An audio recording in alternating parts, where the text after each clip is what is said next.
Yo, what's that? Oh, not yet. We're going live.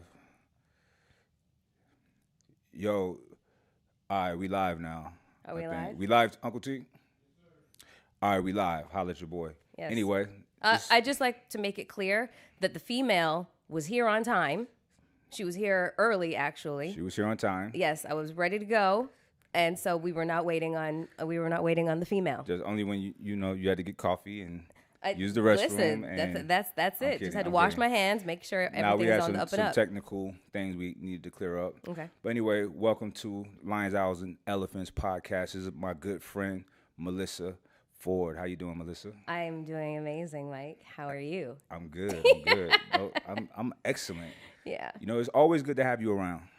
I haven't done this podcast, have I? Have I? Oh shit, you haven't?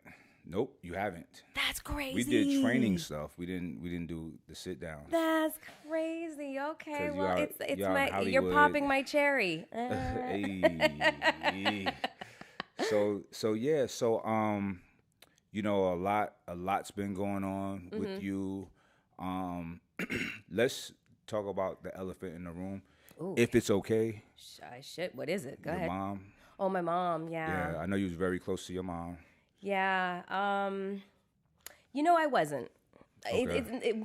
Mothers. Well, and you talked about her a lot. I did. Yeah. So mothers and daughters, they have extremely complicated relationships. Why is that?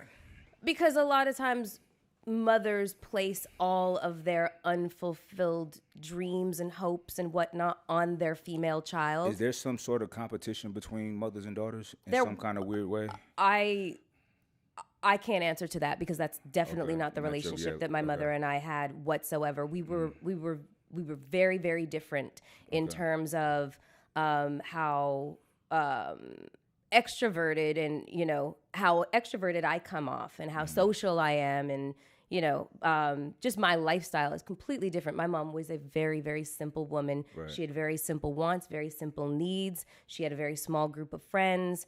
She had her hobbies. She's Canadian. No, my mother is Russian and Norwegian. So Okay. she actually just became Canadian maybe 10 years ago, like her Okay. citizenship, Okay.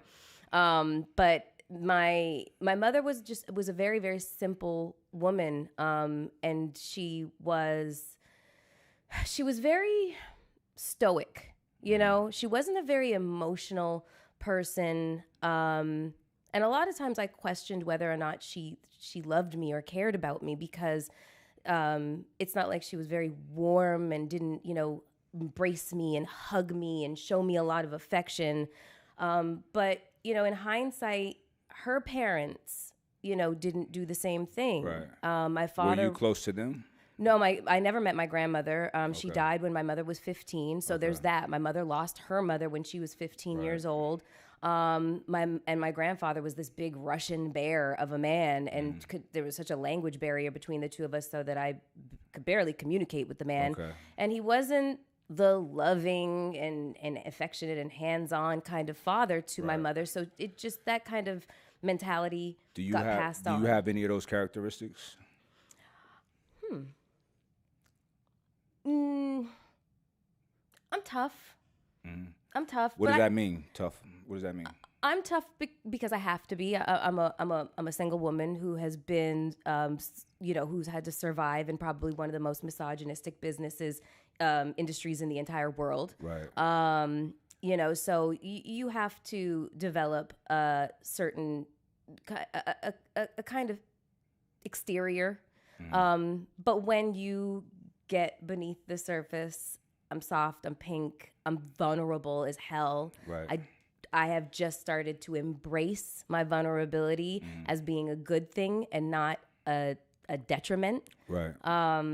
But my mother's passing just taught me all of this stuff. It taught me, one, that everyone has an inner child, and a lot of times our inner child is dysfunctional, that it has a lot of issues that we as adults either don't want to address, or we know it's there and we keep sweeping it under the rug. That's what therapy's for. Right. And shadow work, and we'll talk about that later. But my mother passing made me realize if I don't start taking care of myself, but taking care of my mind Mentally. and taking care of my heart.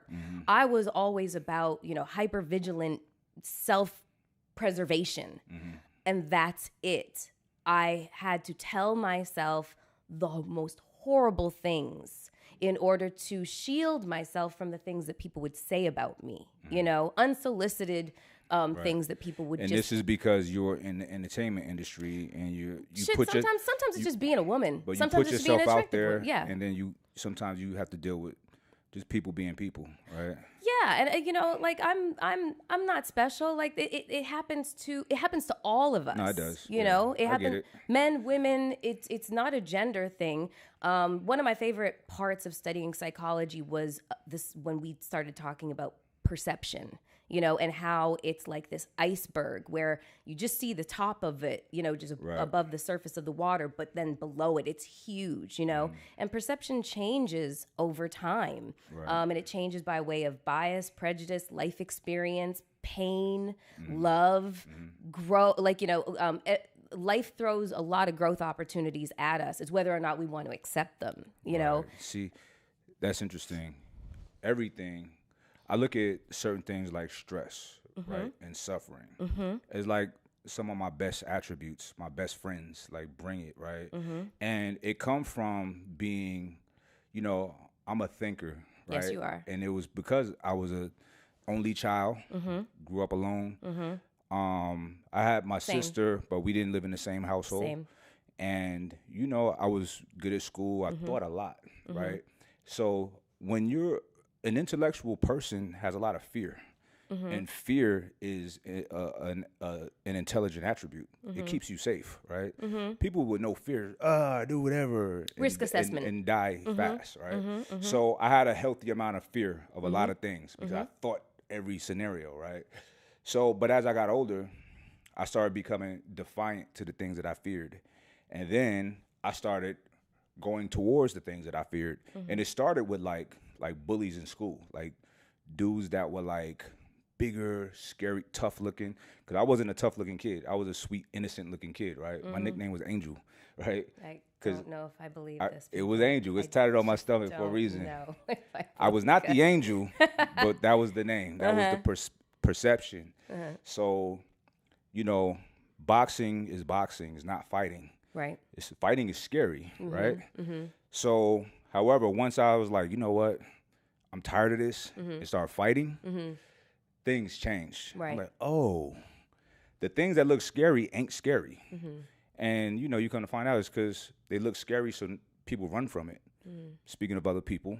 But you can equate that to everything in life. Things that are scary to deal with, we don't want to deal with it, right? We like, I don't want to deal with that shit. Yeah, it's like, it's ostrich syndrome, like sticking your head in the sand because you don't want to deal with the problem. Like, here's one of the, strange behaviors that come to find out a lot of people have. I thought it was just me. But I used to have a really big issue opening my mail. I fucking hated opening my mail because I didn't want anthrax. to. Well, no, not that. I couldn't confront the realities of adulthood. Oh, okay, And being in this industry, image, you start to kind of like create this idea of who you believe yourself to be. And and you start to promote that maybe you and who are you in your mind? Maybe you promote it through like nonverbal communication. And to me, about myself, whether people agree with me or not, I feel like I portrayed myself as an extremely composed and poised woman at all times. I refused to let anybody see a crack in the facade. Everything was perfect, and my life was great, and there was no, that's just it. Like I had a great life. Right. I was a fucking mess. Like I had no credit. I had no credit cards. Right. Sometimes I didn't, this business is fast and fleeting. Entrepreneurship is a very scary thing because there's really no safety net.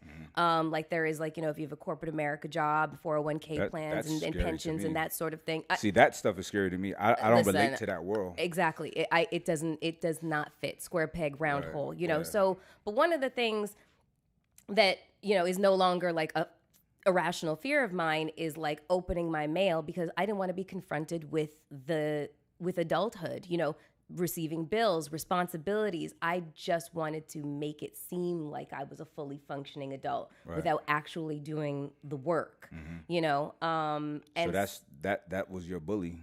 That was Those responsibilities. That was my ostrich, sticking my head in the sand, kind of, thing. Amongst other things that I chose to try to ignore about myself. Right. That So let me grab on something you said earlier. You said that you've been through a lot of shit in the industry, right? It's an extremely misogynistic industry, and I don't disagree with you on that. So, all right, the topic of today's discussion is battle of the exes, right? So you've dealt with some situations, I'm sure, that are not ideal. You and I talked about one in particular that we don't need to go into. It made me upset, right? Yeah. But do you feel like there is some kind of battle or some kind of power struggle or anything between male and females, men and women? So a battle of the sexes, basically. Yeah.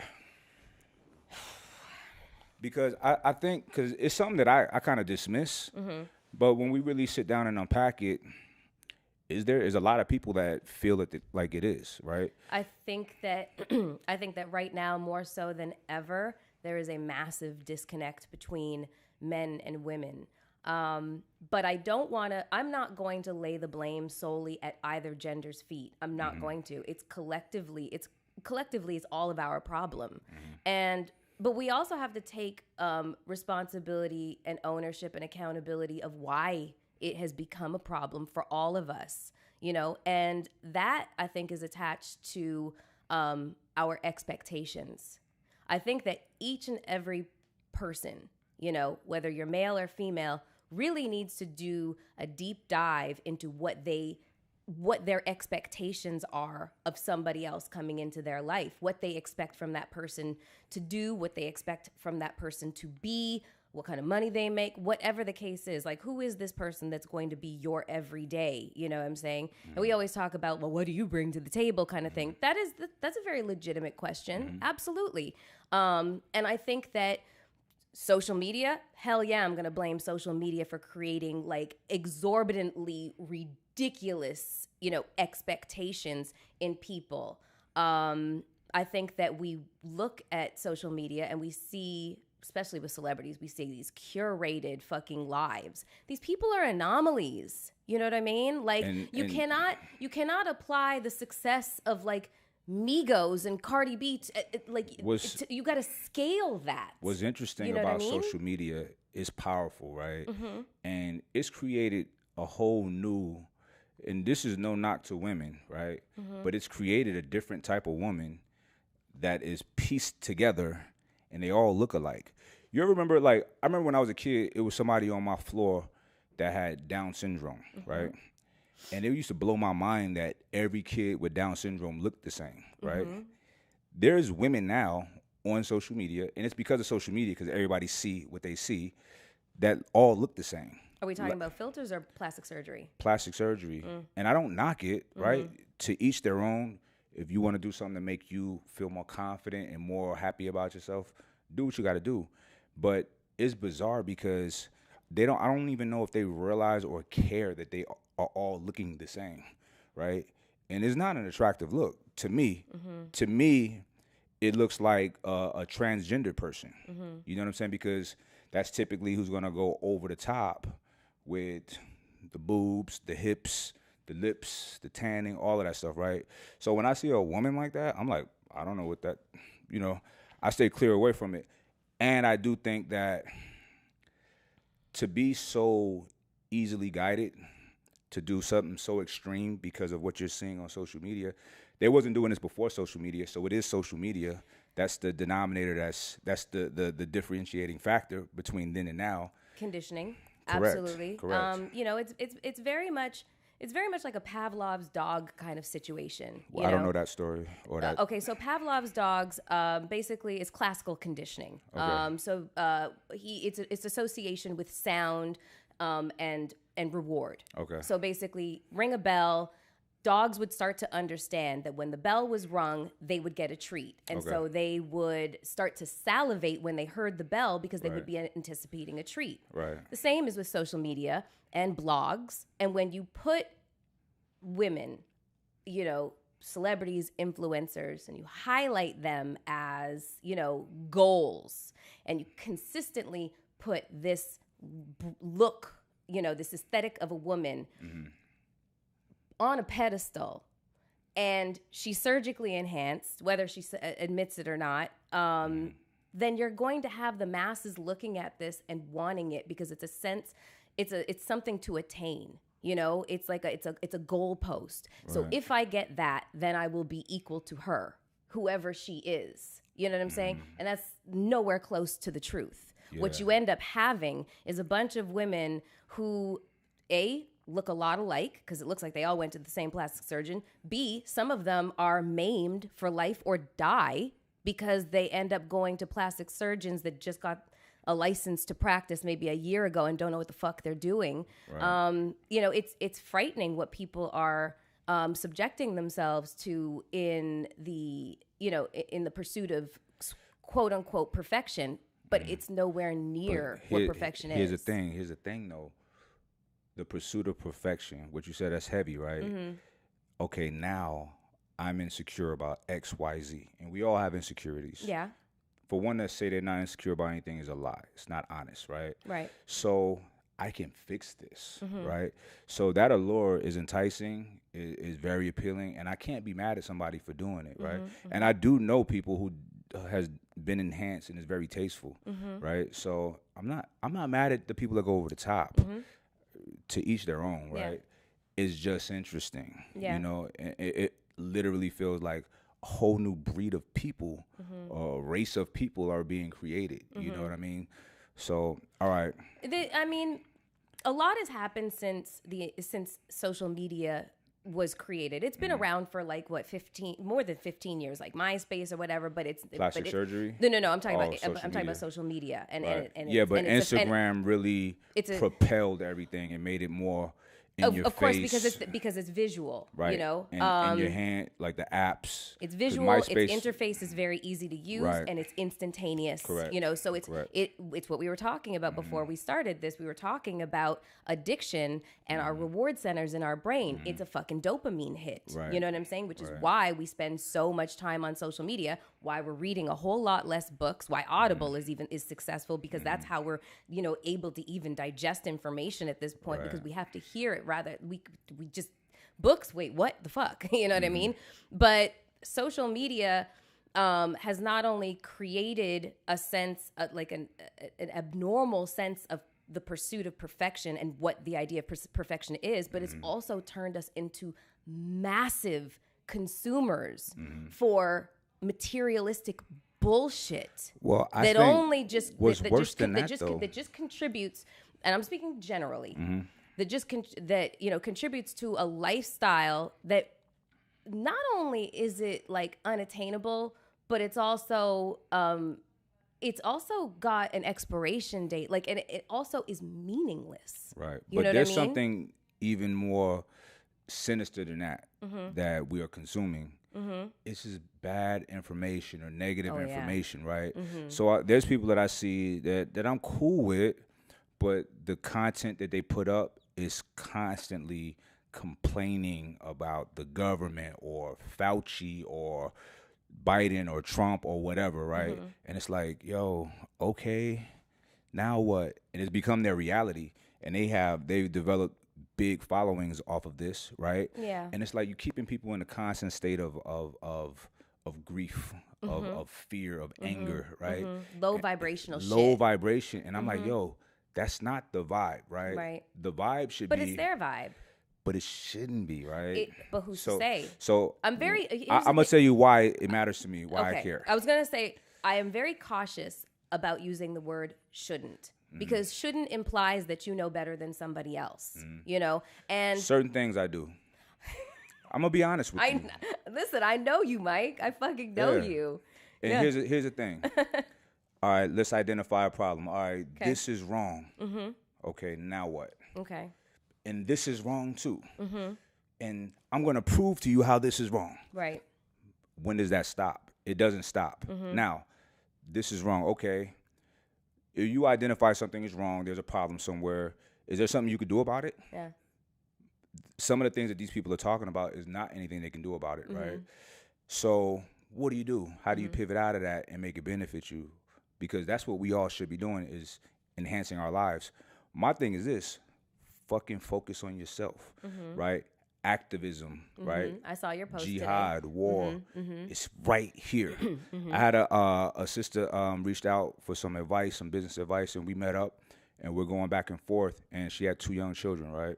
So I'm just collecting the data as we're talking. I need to know as much about her to really give her ample or advice or information that's going to benefit her, right? So she told me, how much money she had saved. She told me her marital status, which was single. She had 2 children, a son that was 1, right? I said, okay. So she's telling me about this business idea. We go through that, right? This is what you probably should start with, yada, yada, yada, yada.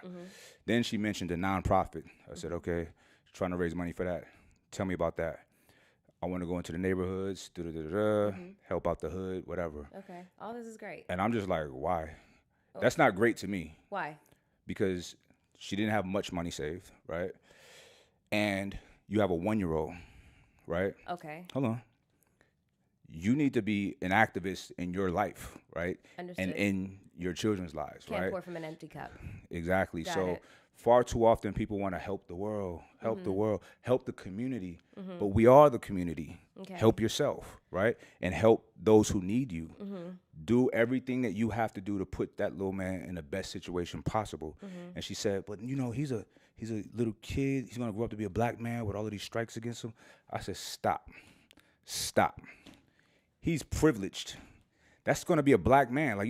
That's going to be a black man. Okay, so you're trying to get her to do a mentality shift. But it's not even, for me, it's not even a tactic. It's real. Right. It's real, right? That guy, he has the world at his disposal. Okay. Potentially. Okay, well, let's go back to the girl, because realistically what happened was she sought your advice because she sees it's easy to see why she would. You are a serial entrepreneur. You are clearly extraordinarily successful. Everybody knows it. Everybody can see it. Your level of discipline is I can't fucking believe it. You know what I mean? It's like it's very it's pretty incredible. A lot more men would get further in life if they had your level of discipline, because I see that you'll be like, pussy will always be there.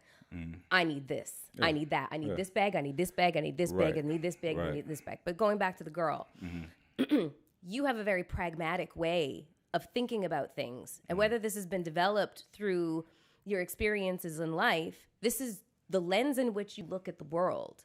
She doesn't look at it that way. Right. You know what I mean? And I just try to shift perspectives with that. Yes. But you have to, I caution you to say, to label something as being right and being wrong, because there's one thing that I cannot speak in anymore. And I've always been very hesitant to even speak in this kind of way. And that's absolutism, where everything is an extreme yes, an extreme no, an extreme white, extreme black, extremes, because there's no room for gray. And what we all are is we are human beings, and we are inherently flawed, all of us. 100%. And we always have room for growth, so even though she's thinking that she wants to, what you think is spread herself thin, she's not looking at it like that. She's thinking about we are all one. And here's where I disagree. Okay. Right now, certain things, there are absolute truths. There are empirical truths, right? And in this situation, you have look at the whole frame, right? The notion is we should all each one teach one, help the community. That's the notion, right? That's fine. I have no problem with that. So, but that's not for everybody. It's not for people that's not in position to do that. You shouldn't be. I have people in my life that I care about that are on the front line fighting, but still hit me up to borrow money, and I'm just like, this is weird. Right. This is weird that you're out there when you could be home working or making some money. You know what I'm saying? You need that, like, right? So I feel like you're not a valid representation of that kind of leadership. You know what I'm saying? Because leadership is this. From my perspective, I mean, this is my perspective, right? One who has their lives together. Okay. For one, right? So how can you give counsel if your shit is all fragmented?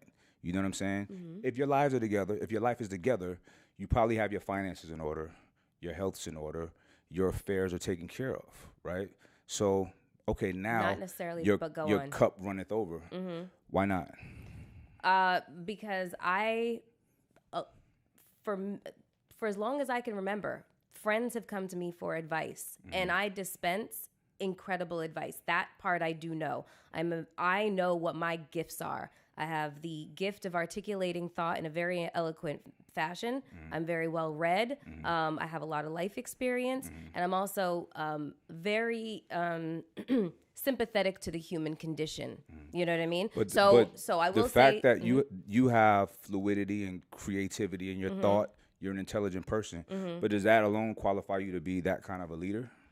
no, not necessarily, but I will say, like, in terms of leadership as a quality of having all your shit together, not necessarily. You will find out behind the scenes, everybody's got some massive struggle. Most of the times that we're trying to hide from prying eyes of the masses. Well, in this day and age, I kind of disagree because I'm gonna tell you, like, my leader has his shit together. Yeah. Right? And had my leader not had his shit together, he would have been exposed. This man's in his 80s. He's almost 90. Might be 90 by now. Just had a birthday. He's gotten cancer and beat it. You know, he's a picture of health. Articulate. He's a solid person. There's no scandal in his life. You know what I mean? Nothing to be exposed. Everyone can be exposed when they have skeletons, right? And I'm not saying this guy is perfect or anyone's perfect, right? But just having your shit together on a baseline level, I feel like is a prerequisite of leadership. That's me, though. And I'm the same person, though, that when I was younger, I would bounce around from church to church trying to find, let me see what they talking about over here. And it would be a pastor just dropping wisdom, but I couldn't fuck with him because he was fat, right? And people look at that as, oh, fat shaming. Like, nah. He's preaching from the Bible. Part of the tenets of the Bible is the 10 Commandments. There's a couple commandments that's very obvious, like gluttony. Thou should not be a glutton. Okay? So that's one that he can't control because he's fat. He's overweight. So all of the things that I can't see, I don't know in his life, I don't even trust because you couldn't even control the one that's visible, right? So I don't trust you. There's going to be so many people who are not like, in the healthy BMI that are going to freak out about that. That's fine. But here's the thing. Because obesity and is not necessarily a gluttonous issue. Is it not? No. How is that so? Body composition. We're not all cut from the same cloth. But how is being obese not a glutton issue? Unless you have hormonal problems. Let's take that off the table. Medical issues. How is that not a gluttonous thing? Obesity has literally been defined as a disease at this point. That's fine. Hold on. Okay. That's fine. Yeah. There's a lot of diseases. Let's see. HIV is a disease, a virus. Then AIDS is a disease, right? People can be promiscuous, unprotected sex, whatever. Or you can contract HIV the first time you ever have sex unprotected with somebody. Okay, that's true. But let's say commonly, like, people would get it being promiscuous, right? Let's just throw that out there. Let's just all right, let's say that that's the case, right? Okay, forget AIDS. If AIDS is not all right, forget that. Okay. Obesity. That is obesity being considered a disease. You still have to take it takes a lot to get there. It doesn't just fall upon people. I don't think so. Do you think obesity falls upon people? I think that some people are genetically predisposed to certain things, and obesity is definitely one of them. So do you think that people are genetically predisposed to overeating? Absolutely. I think that How? I think that there's certain things that can happen within your body chemistry, specifically hormonal, that literally set your body up for failure. That's what I think happens. To eat more calories. Especially being a woman, where I could wake up 10 pounds heavier tomorrow because I looked at something. You've never been obese though. You know what that means. I have never been obese, but I have. It's my body. You've never even been close to being obese. You're critical of yourself because you're a woman, right? And that's normal. Everybody is. Yeah. But to be obese is a big deal, and that's not something that just creeps up on people. But people are choosing. Ways. There's choices: salads, cleaner food, pairing it with exercise, or no mobility, no exercise. Fatty foods, sugary foods, fried foods. I will say this, that being, from the standpoint of being a woman and our hormones having complete and total control over our fucking lives. Right. And especially the fact that like I'm over the age of 40. Things have definitely changed that are completely out of my control. It's a lot more work though. You know, it is so much but more Melyssa, work. you're perfect. God, I wish Hold that on. was the truth. You're perfect, right? I'm imperfect. From a male looking at a woman, you're perfect, right? I'm imperfectly perfect. Okay, so you're not even close to being obese. No. So I understand what you're saying as being a woman and hormones and this, that, and the third, and age. It's a real thing. But that doesn't contribute to obesity. Obesity is overdoing it. It just is. Yeah, and then now you're diagnosed with obesity. It's a disease. But that doesn't mean that you didn't do anything to get that disease. I think that I think we'll table that one. All right. For another Okay, conversation. that's cool. We'll table that one, and we'll actually have like a kinesiologist, nutritionist. Like we'll get a panel over here. I'm kind of in that field. And they could break it down for us. It's my world. Yes. But I'll leave it alone. Okay. All right. But going back to we were originally talking about the girl and perception and how she wanted to feed an army, and you were like, you could barely feed your son. So yeah, we were talking about absolutes. And she's absolutely in the wrong, right, for negating her children and even herself for other people. Okay, so that's going to be a hard one to convince me otherwise, because that little kids are so precious and they deserve every opportunity possible for them to be happy, to grow, and to thrive, comfortable, and smile and thrive, right? I think that it's maybe one of her challenges might be that she wants to. She doesn't want her sole identifier to just be mother. That could be something that What do you think about that? That is something that she could be wrestling with. I never had children, so I can't speak to that. You're still an observer. What do you think to that? As an observer, you've been a child. As an observer, yeah, I was a child, and I was a neglected child, and so I can say from the mentality of the inner child that was neglected and kind of abandoned at times by her parents. I wished that they had been there. I wished that they had given me so much attention that I didn't know how to ask for. 5, 6 years old, why the fuck you asking your parents to give you attention? Like, please love me, pay attention to be with me. So my opinion, which doesn't mean shit. It means a lot. It is, because I say this, and I'm cautious when I give my opinion about something I have never done myself, is that when you have children, you negate the choice, your ambition, to not necessarily ambition. That is your sole priority. Everything is secondary. Correct. That human you brought into the world is your sole priority, to love it and help it grow, help it thrive, and help it become a contributing member of society. Correct. That is my opinion. Do with it as you will. Your opinion is pretty much in alignment with reality, because the way I am with my children, I am never comfortable or settled, right? Because I'm always concerned with my children's well-being, what they're doing right now. What are you working on, right? So, and I don't see myself ever being comfortable or settled until they're adults, independent, don't need me, good people in society, and happy, right? That is my goal. Right. That's what I'm working towards. Yeah. And it's very difficult, right? Because for me, it's a fine line to not spoil them and make them rotten, but also giving them comfort and trying to put them in the best position possible to be successful, right? So, and there's a lot of tests that I had to go through as a youngster that they don't have to. Yeah. It's not even possible for them to, right? Yeah. So I see different. It's interesting, Melyssa, because I see like my personality, parts of my personality in each one, but there's a certain grit that I have and I had that they don't have, right? And it's cool that they don't have it, but I know that grit helped me a lot. You know what I mean?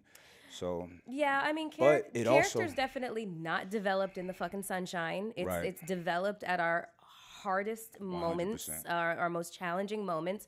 But the reality is that you and I probably had to grow up really fast because of whatever circumstances. For me, my parents were both working parents. I was a latchkey kid. I had to take public transportation at an age where I think it might have been illegal. Like, what the fuck? A child being alone. But you shouldn't want your kids to have that internal sense of fucking strength that we had. I would give anything to be able to have had that freedom to just literally like just walk off the ledge of something and feel like someone was going to catch me. Like, I didn't have it.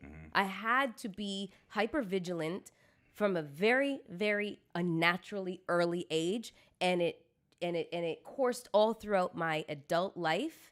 And let me tell you something, I'm motherfucking tired. I'm tired. Which is why now I have chosen, after my mom passed away, to really, really learn and understand the concepts of self-love and self-care. Not a fucking a blanket from IKEA, and not like Instagram memes and bubble baths and lots of wine and stuff, but really doing the hard shadow work to uncover the parts of myself that I deem to be unacceptable to be viewed by society, or just the parts of me that just were unattractive or whatever the case is, and learn what they are, learn why they are the way that they are, and embrace them. You know what I mean? It's a form of survival for me at this point. Right. But I say all that to say that let your kids be children. I don't think we really had the concept of what it was like to truly be a child. Right. So you're right. Yeah. You're right. Because I put a lot of pressure on Elijah, and I'm like, look, son, I know it's hard for you to understand this right now, but your childhood is going to be the shortest period of your life, and I need to stop that. You don't even have to tell him that. I promise. You don't even have to tell him that, because he's going to figure it out. Right. I swear to God. You can't stop your kids from getting kicked in the teeth. Here's the thing. No. I kind of want that, but he's insulated from that. This is my thing, right? Yeah. So, we live and we learn. We go through things. We pick up certain tactics, and we know, right? So when I have this little guy coming up now, I'm like, shit, bro, oh my God, you're going to be a billionaire, right? Yeah. But you got to do this. Yeah. You got to do that. And he may not want to do these things, right? That I'm asking him to do, right? But it's like, if you can just understand what I know. Check this shit out. Yo, like let me just ask you this. Serial entrepreneur, idea factory, you think you manifest it, you make it happen. Right. You have made millions of dollars. You are like ridiculously successful. What if Elijah or, your daughter, whoever, one of your children said, they want to just, work at McDonald's. I want to be average. I want to be regular. That's fine. I don't know about that. I don't know if I believe you.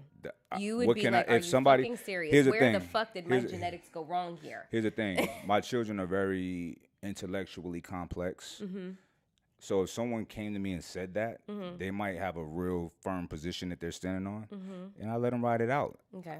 Maybe it might not last that long. They'll see how hard life will be, but maybe they'll figure something out and find happiness in the simplicity of life, right? Because that's a thing too. I see different levels of simplicity. I got a homie, Big Tony. That Tony's a smart dude, very successful. He's an electrician by trade. He started his own company, and he's doing big mansions for famous people, politicians, you name it. And he had a big team. And then he quit doing that. Yeah. He sold all his trucks, got rid of all his equipment to be a cop, right? And I'm like, bro, why'd you do that? He says, look, I own my house.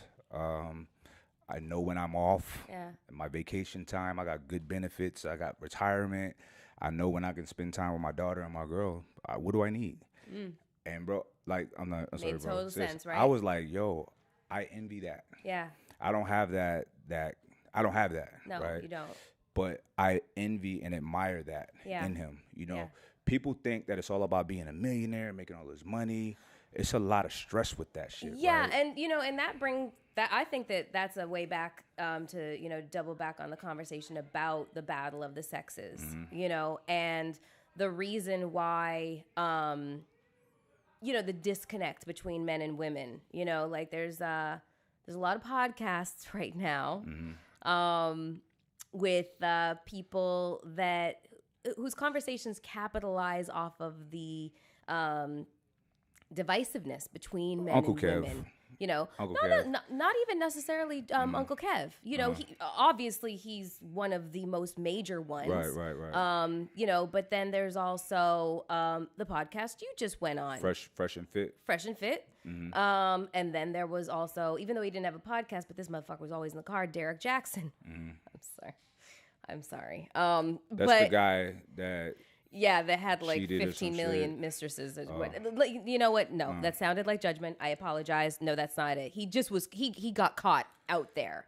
But his wife is standing by him. He represented something that he wasn't living, right? Because I don't know shit about this. Sort of, but then I don't know nothing about this guy. But then he comes out with this book, How to Heal Together Without Hurting Each Other. And I'm like, so was this all like a publicity ploy?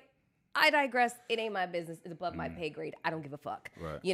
But what I will say is, let's, because I want to go back to the Fresh and Fit podcast because I saw a lot of the comments and I was like, motherfuckers calling you a simp. I was like, oh, Jesus, bloody hell. We'll get back to that. We'll get back to that. So let's talk about Uncle Kev. The crazy part about Uncle Kev is, and I'm going to say something that women are probably going to be mad at me for, is he's ridiculously intelligent. He is. That is an undisputable fact. And you find that when he's on other podcasts, right? Not only that, he comes from an advertising, marketing, and corporate sales background. Okay? The decades of that kind of experience and then it led into image consultancy work, but for both men and women, and high profile men and women. All of this creates a repertoire where you've got him. He sits there and he's got his tailored suits and he speaks in an eloquent fashion and he's highly intelligent. And when he's not on his own podcast, he speaks in a manner that is very, very conversational.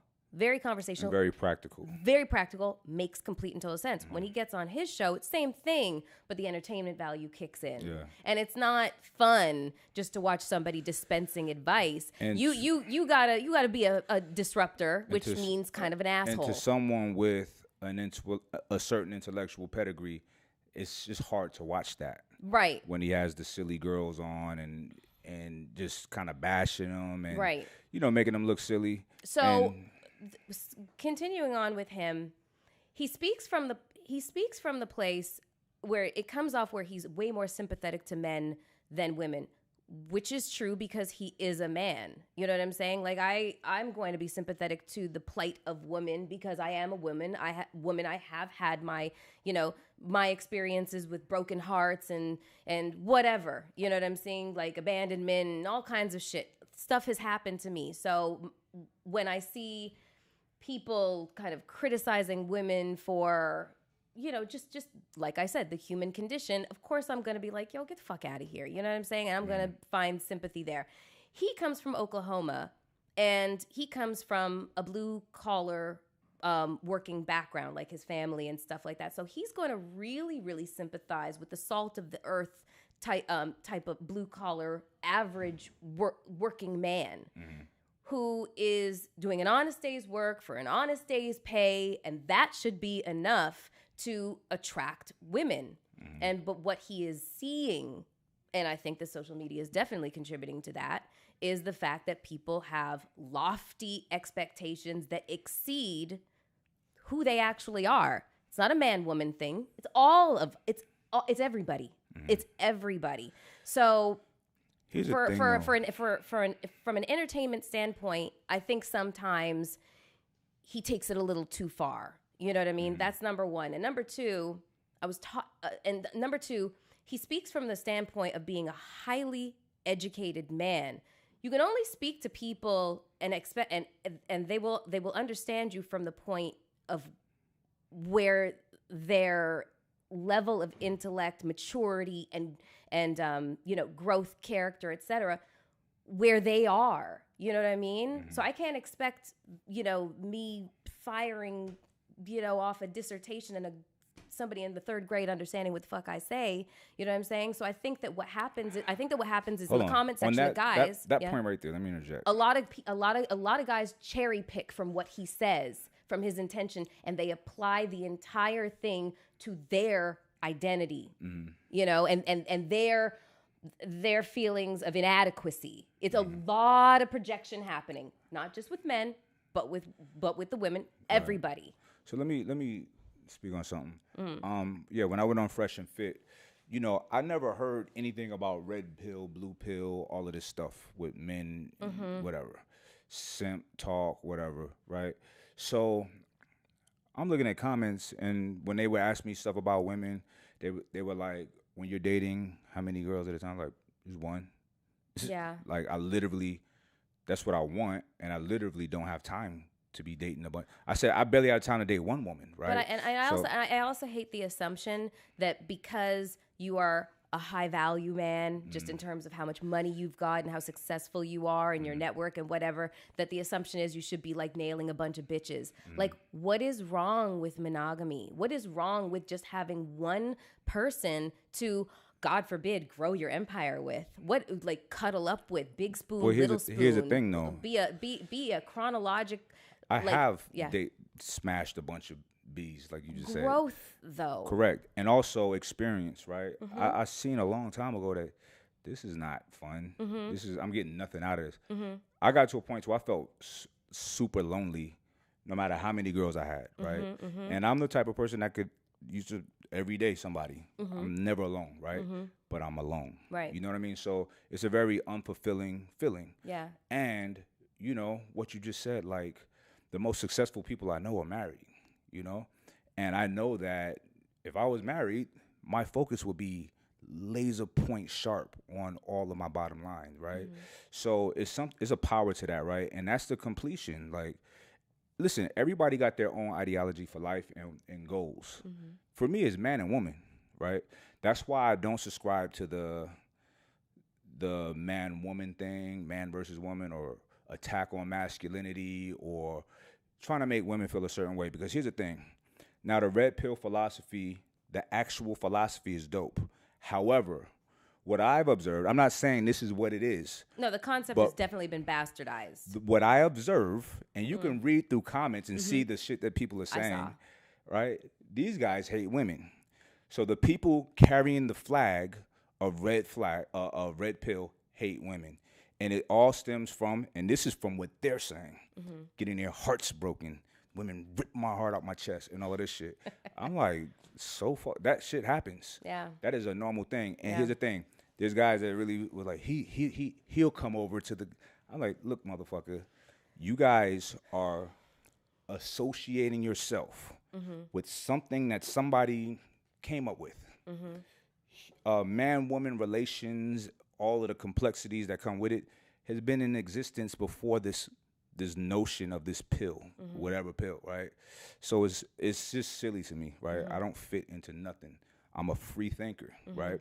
I move how I want to move, and I answer to my own rules. Yeah. I create my own rules. They're mad at me for not subscribing to the rules that somebody else wrote. I don't care.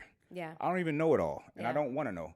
They got a kick out of saying, well, he doesn't even know the whole thing about, and I don't want to know. Right. I don't have enough space in my brain for that. I got other shit I'm trying to understand. I would challenge memorize. Somebody to say, okay, there's a subscribed notion to this indoctrinated way of thinking, and what the fuck does it get you? Here's the thing. All it does is make you mad. They're mad. These guys are mad. These guys in the comments are mad, right?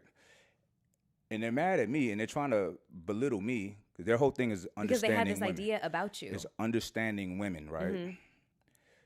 And they're saying, I seen today, it was a brother, I can't remember the name of his podcast. Excuse me, my bro, but I actually like your podcast.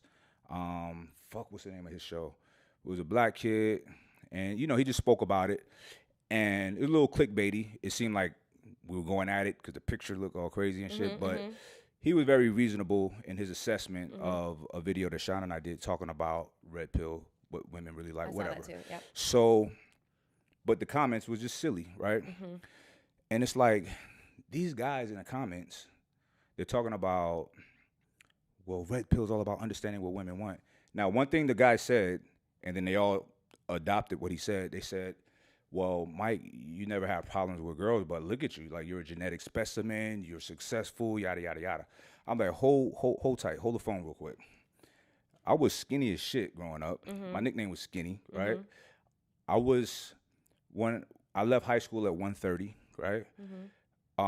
When I was I stopped fighting for the first time, I think I was 23. I was 158 pounds, right? I didn't even get close to 200 pounds until I was 31, 32, right? So I was a thin guy all my life, right? Yeah. But my confidence was this big, right? And I didn't have money all my life. And they also said, he's a good-looking guy with a great physique, and he makes millions of dollars off of that. Yada, like stop. No, I make money with this right here. There's plenty of people in my industry that look better than me, more physically attractive than me, better physiques, all of that. They don't make any money, and they're trying. You know what I'm saying? Plenty of guys swole, all of that. They can't get a girl to save their lives. You know what I'm saying? So, and I made money before this. You know what I'm saying? So I've always put myself in a position of leadership with this. Has nothing to do with how I look. Now, how I look, let's talk about that. So I got into boxing at an early age. I wanted to be strong. I wanted to be a capable man, right? And as I got older and older, I just wanted to always be capable and able to protect and yada, yada, yada, all of that shit, right? So training and the way I look from training and the confidence that I carry from training and my self-estimation is high, all of that shit, because of things that I'm doing to qualify myself to be a dope-ass man for a woman, right? I wasn't born with these attributes. These are decisions that I made, right, in my life to qualify myself to be that motherfucker. What you're talking, okay, go ahead. So these guys, they got to understand. They're not going to. You're coming at me. This is they're the coming issue. at me. They're saying it's not fair. This is it. No, this is the issue. You're trying to make logic out of crazy. That's your problem right now. Is you're talking about. I'm trying to save a couple people. Stop it. I'm trying to give. Stop it. No. I'm trying to give perspective, and the perspective is this: I'm black, right? I wasn't born with no fucking silver spoon. I was born in a gutter in Brooklyn when Brooklyn was real Brooklyn. Rats bigger than cats. That's where I come from. The best style. Anybody from Brooklyn know what I'm talking about. Cocaine 80s, right? I'm from that shit, right? My house that I lived in corrupted our whole block, right? Like, my life was a movie, a bad movie growing up, a horrible movie. Right. But guess what? I'm still here, right? Yes. So what I'm saying, though, is this. Instead of looking at somebody like me, oh, well, you're just privileged or you look like, no, motherfucker. I work my ass off for everything that I got, and I'm still planting seeds. Still, right? Do the same fucking thing. Don't come at somebody like me, oh, you only got girls because, okay, yeah, that's why I got girls. But listen, there's because one guy was like, well, there's plenty of guys with nice personalities that don't have the looks that people are overlooking. If he was rich, he'd have all the bitches. There's plenty of unattractive motherfuckers with the bag that That's gets what they fucking true. want. That's fucking That's true. a real Yeah, real vibe. that's So true. if you don't have the looks, get the money and you got the girl. Yeah, that's There's no fucking excuse. Your shortcomings with women is because of you, not because of women. You know what's so funny? Not because of women. I know. You know what's so funny to me right now is like, I see why this bothers you because you understand, you know, your dimensionalism. You understand that you are a fully flushed out, like, you know, 3-dimensional. I'm the prototype. Human. Okay. I'm the prototype of what they're trying to become. And you're trying to show them the way, and they're not fucking picking it up. I get it, Mike. I get it. They're rejecting what they want. It goes back to the shadow work. It goes back to acknowledging all the dirty parts of ourselves. You cannot change. No one can unless it starts with acceptance of everything that's wrong and everything that's broken. That's 50% of the journey is the acceptance and the acknowledgement of what part of you is dysfunctional and fucking broken. If you can't even get there, you haven't even opened up the fucking door to start. So you're talking from the standpoint, from the mentality of a man who has lived several different lifetimes at this point. You know, you've been to prison, you've gotten out, you were poor, and now you're rich. Like I was homeless. You were homeless. Like you're speaking from that perspective of a very well-rounded and fully lived life, and you're talking to probably some guys in fucking basements wondering, you know, why bitches don't fucking want them. Listen. So they're gonna. And here's the thing that has been kind of the bane of my existence, you know, since I've been in this industry, is that the one-dimensional perception of who I am. You know what I mean? You are now experiencing what that looks like because you have all these guys that are like, oh my God, Mike Rashid's the fucking man. And I hear this all the time. Yo, Mike Rashid's the fucking man, you know? And he's the man. Where's that accent? I don't know, it's just how I talk. It's like if I'm talking to like a guy, I'm like, this is the man, you know? But it's just like, when you ask them why they think you're the man, it's so surface. And you hate that. You hate that because you know you're not a surface motherfucker. You're well-read. You look for growth opportunities. And so you're like, yeah, I know this, but this. You're trying to preach to a congregation that doesn't give a fuck. And this is the manifestation of because this because work. a lot of those guys that are going to find problems with women, guess what they're doing? They're projecting their fucking dysfunction and insecurity onto women because they don't want to deal with what's happening within them. What happened? We got some light issues up in your tea. Light issues. Hello. I'll let your boy. Here's the thing. And I say this I just have to preface this always. Projectionism is not just a man thing. It's an everybody thing. It's human condition. That's it. Right. You know? Right. So I am not laying blame at anyone's feet specifically. Yeah. But I'm talking about the guys who just, you know, went from being fans to calling you simp on this podcast. No, my people, like, those are not my bullshit. people. And you know what? Those in debate, hold on. And when in debate, whoever goes for the personal attack first is the loser. If you cannot have an engaging conversation and disagree with each other without personally attacking and, well, you ain't shit because you blah, blah, blah, right. You just lost, motherfucker. It's just a silly low-level vibration. And that's it's just basically weird. It's weird for someone to really try to come at somebody that's doing way better than them. It's just weird. You know what I mean? It's like, what do you want? What do you want me to, you know, anyway. I seen another, I want to bring this up to you. I seen, you know, I like Clubhouse. Shout out to Clubhouse. Yeah. And I like to hop on there. Some good conversations that I've had. I've networked with some dope people, you know. So there's one room a couple days ago, and I thought that the name of the room was clickbait to get people in there. But they were serious. It was the name of the room was Black Men Wish They Had the Power that White Men Had, right? And it was by black women, and they was going in, right? And they all had that Candace Owens talk, you know what I'm saying? And I'm like, wow. And they're talking about, one was like, listen, I don't give a fuck like, I'm not politically correct with all of the right words for people. She wasn't attractive, and she was overweight. Are we talking about the moderator here? No, one of the people talking Okay. that was talking when I hopped in. She's like, yeah, I've been dating white men for a few years, and it's been wonderful. I'm like, motherfucker, you been dating them for a few, why you ain't married then? You know what I'm saying? So it's like, and they were really going in, and then a white dude hopped up, and he was trying to go in a cool way, right? Like, Go in which way? Like yeah, I did an event with a Nigerian woman, and you know, everybody's mad. Like, what are you mad for? I'm trying to help her. And then I seen them trying to get into, like, because, you know, Clubhouse kind of delayed. Yeah. I was the only dude in there, but he probably didn't see me at first, right? I pinged a couple of my boys, and so his first comments was one way, then his second comments, I'm gonna tell you. So he was like, you know, and it wasn't nothing romantic with me and her, but you know, and you know, I don't know, man. Like, I try to talk to, if I'm trying to give advice to a black man about something, and sometimes they don't want to accept it from me, but I'm just trying to help them. Love it, like he's the savior, right?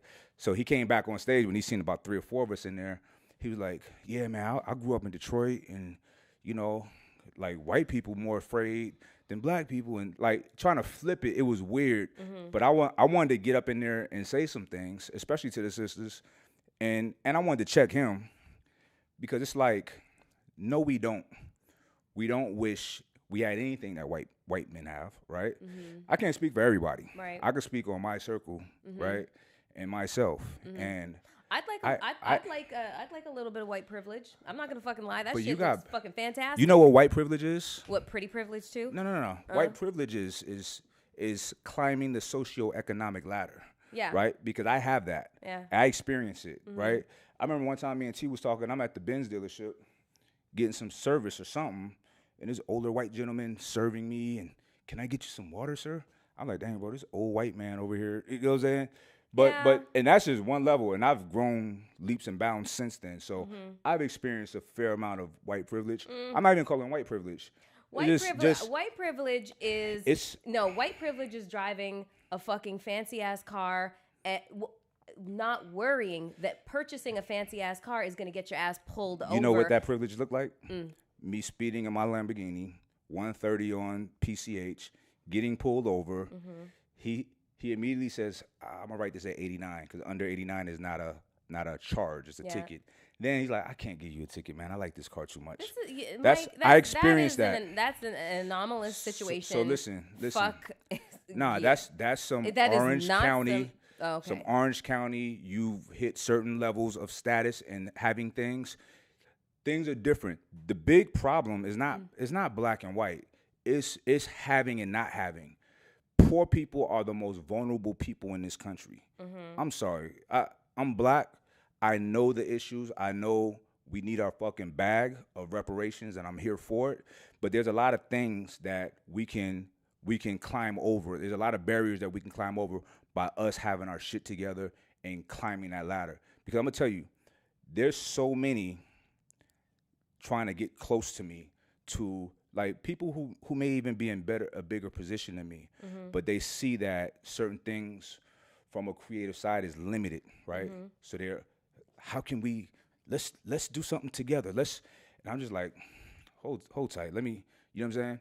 So there is a certain level of black privilege, and I don't even like the term privilege for it to be negative, right? Because it's been, when people say white privilege, it's very negative, right? So I want to use black privilege. I don't want it to be negative, right? So I don't know, maybe we come up with a different word, but there is a certain level of brilliance that is displayed in the black, that is generated from black culture, that you don't find in this country, that you find nowhere else in the world, right? And that's a real thing. You have the continent of Africa with more black people than anywhere. They don't produce what we produce.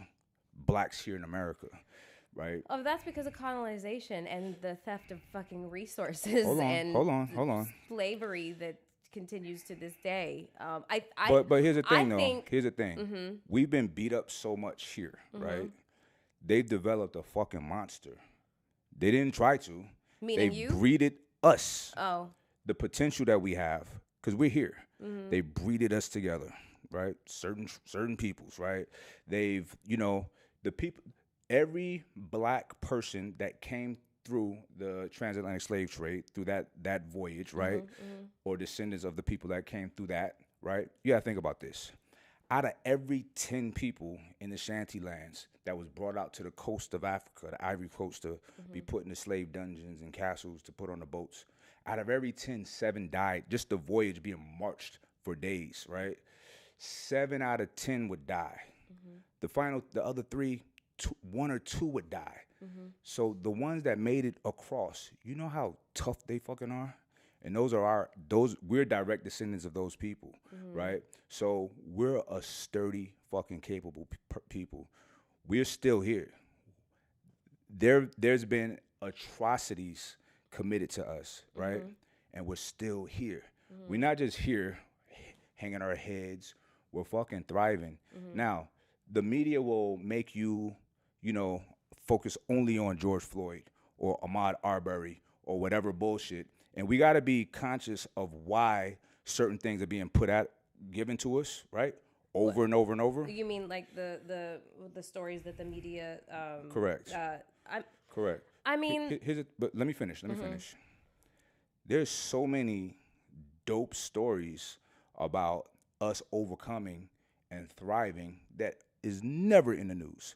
Never. So one would think that it doesn't happen, right? It's just fucking struggleville.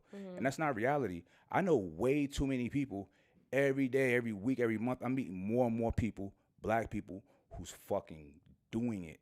And not in like entertainment or where their names will be real big and popular. You know what I'm saying? They're fucking doing major things, right? And it makes me feel so good, right? So, and most of us don't have the perfect upbringing. You know what I'm saying? A lot of us start out with deficits, huge deficits, like I did, right? So that says a lot, right?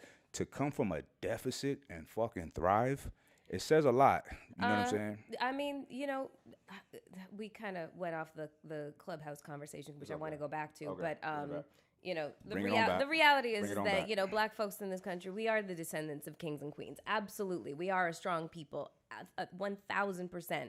But I also think that you have constructed this bubble that you live in, your world here. And it's a wonderful world, and you're the king of that world.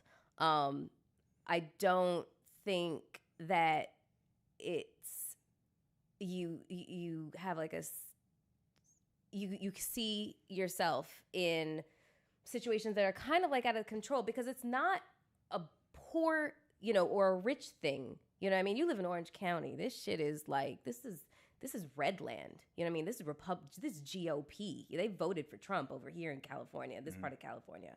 And it is the median household does make a lot of money out here. So it's like, if this is your everyday existence, if this is what you see every day, then it's going to infiltrate the way that you think. We could look at I think it was a Princeton professor who was on his doorstep. It was Harvard or Princeton, I can't remember. Older black man, and the cops were called on him. It turned into a national debacle because this dignified black elder, crazy educated man who taught at an Ivy League school was treated no better than George Floyd or Ahmaud Arbery. It's not socioeconomics. It is, unfortunately, and I'm half black and half white, so I'm gonna call a spade a spade. It is a fucking black and white issue. It is. I remember 20 years ago when I came to this country, and I believed that everything about the U.S. was like, why has everything got to be a black and white issue? You know what I mean? That's how I thought, because I was raised in a household with one black parent, one white parent. I was like, why can't we all just get along? I had this mentality. And the longer that I've lived in this country, I'm like, holy fuck, this place is fucked. And it is black and white, and it's ugly. The politics, it's just, not even just the politics, but like... What? All right, so tell me this. I don't disagree with you. To me, what it looks like is an operation of fear. White people being very afraid of black people. And they want to keep them down. They want to keep them suppressed. They absolutely do. I just read about these 2 honor roll students, black kids in Mississippi. And, you know, they were like top of their class, you know, like middle schoolers or whatever the case is in Mississippi. And now there's a recount because they can't believe that these 2 black kids would succeed at the, you know, high level of, you know, education that they did. And that's cool. That that's, to me, okay, that to me recount is troublesome. Okay, but however, go ahead and recount it. And it's insulting. Nothing. It is. That's insulting. Hold on. Why? It is. Why? It is. Why? But what do we do with that? It's But what do we do with that? It's exhausting. We can't be tired. We can't be exhausted. We don't have time for that. We don't have time for that shit. Because if we like, man, this shit keep happening, and we can't stop. Keep being excellent. Keep being great. All right, they just had those high scores. It's y'all turn too. Did you see that story about them kids right here? Y'all do it too. Keep busting their heads open with the reality. This is a real thing, Melyssa. Yeah. The truth always reigns supreme. When the dust settles, what's right will manifest itself, and it will stand. Now, we were all right. You have people saying, "Oh, there's Africans had slaves too." Yep, there's slavery. Slavery is not unique to what happened here in the Western world, right? However, the level of brutality is unique. Taking people from their land to the other side of the planet is unique. The whole setup was as evil as it gets, right? How everything worked out, right? But guess what? We free now, right? What I'm saying is this, and the reason, this is a fact, the reason that United States is a superpower, right? And I was listening to Louder on Crowder, right, earlier today, and I kind of like the show. And he does these little setups. He goes to a college, and he kind of like upset people, but it's really good content. But he's sitting and being very rational and practical, and he'll say something like, I don't know, I watched one that said, male privilege is not real. Prove me wrong, right? And it's just semantics, right? And it's funny, and there's going to be people that can't really, that's not on his level intellectually. So he wins these debates, but whatever. It's entertainment, right? But he said, somebody said, well, this was a white men constructed this country and built this country for other white men, yada, yada. No. Black men built this country, right? This country was built on slave labor. Okay, Yeah. That's a fact, right? Yeah. That's a fact Yeah. for free. So now, hold on. Mm-hmm. I'm telling you why this nation is so powerful and so rich, right? And where we're at now. So, free labor, right? The product was cotton, was tobacco, was coffee, right? Things that are grown out the earth. So that's free in itself. And then the people cultivating it and working it are doing it for free. You know what I'm saying? Free labor was the backbone to the economy in this country at some point. And it got taken away. It's gone, right? That's not because black people just wanted to be like, yo, stop. Let us free, man. This shit ain't cool. There's nothing that can, like, truth is, in reality, always reigns supreme. Like, it always stands at the end of the day. That's why things have gotten a little bit better, and they'll keep getting better. You don't think things have gotten better since the 1700s? It's 2021. Hold on. You don't think things are better since slavery days? Since civil rights days? It's the age of industrial. Well, we're past the age of industrialism, and now we're in the information and technology age. Obviously, we cannot have a conversation about progression and apply. Why not? Because we can't apply that to standard of living when slavery was replaced with segregation and Jim Crow. We can't have that conversation. Okay. We can't have slavery and Jim Crow. Hold on. We can't have that conversation when institutions were basically developed with systemic racism literally built into the cement.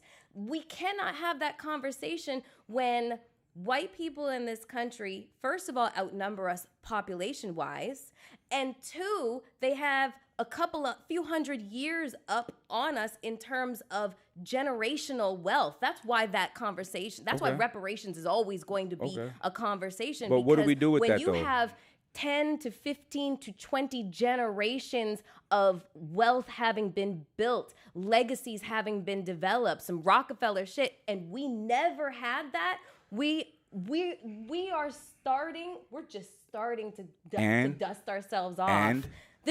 And there was a point to where we couldn't even read. It was illegal to read. I understand. It was illegal to that, be black. But let me. There was vagrancy laws. I'm just talking about progression. Okay, but look, Melyssa. It is moving at a fucking glacial pace. It's moving.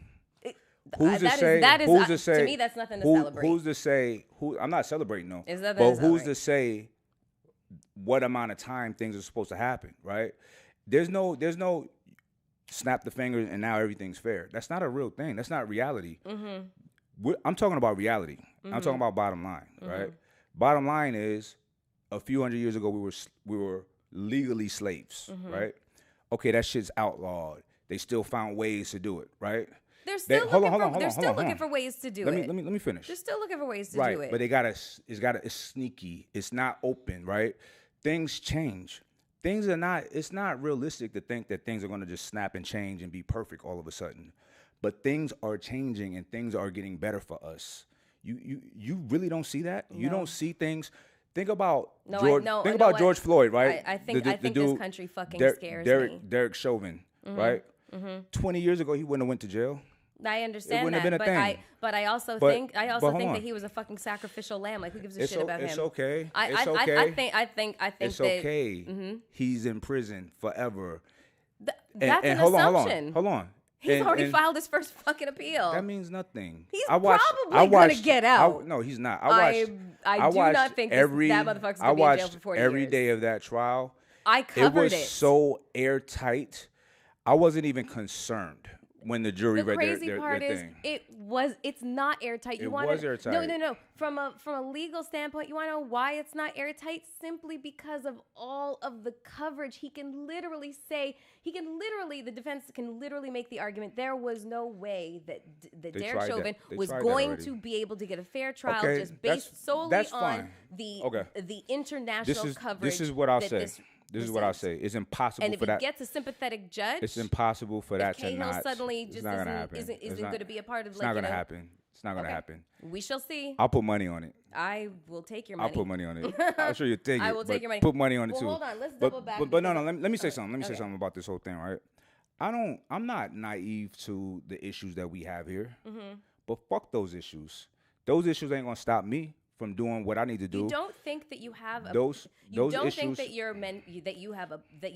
you have a privileged mentality just based on how long have you had 2 pennies to rub together in your pockets? Like, basically being most rich. of my life. Okay. Right? So, and I've had dips, I've had time periods of not having shit, right? So remember, I used to hustle. I used to live a whole illegal life, making more money back then, right? Then I lost it all, as I should have, right? Because I was doing wrong. So I had to pay the piper. I had legal woes, fights with the government, right?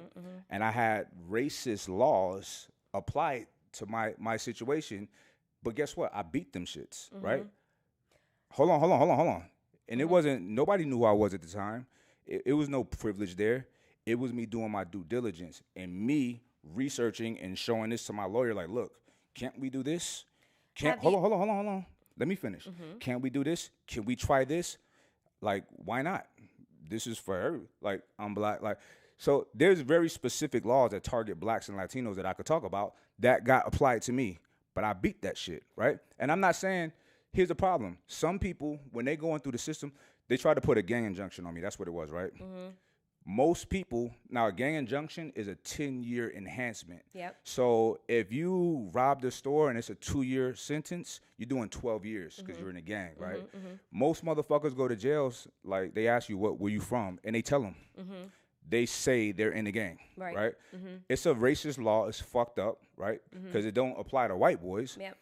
But motherfuckers still are telling on themselves. Right. Okay? So We know this shit exists. Certain things exist.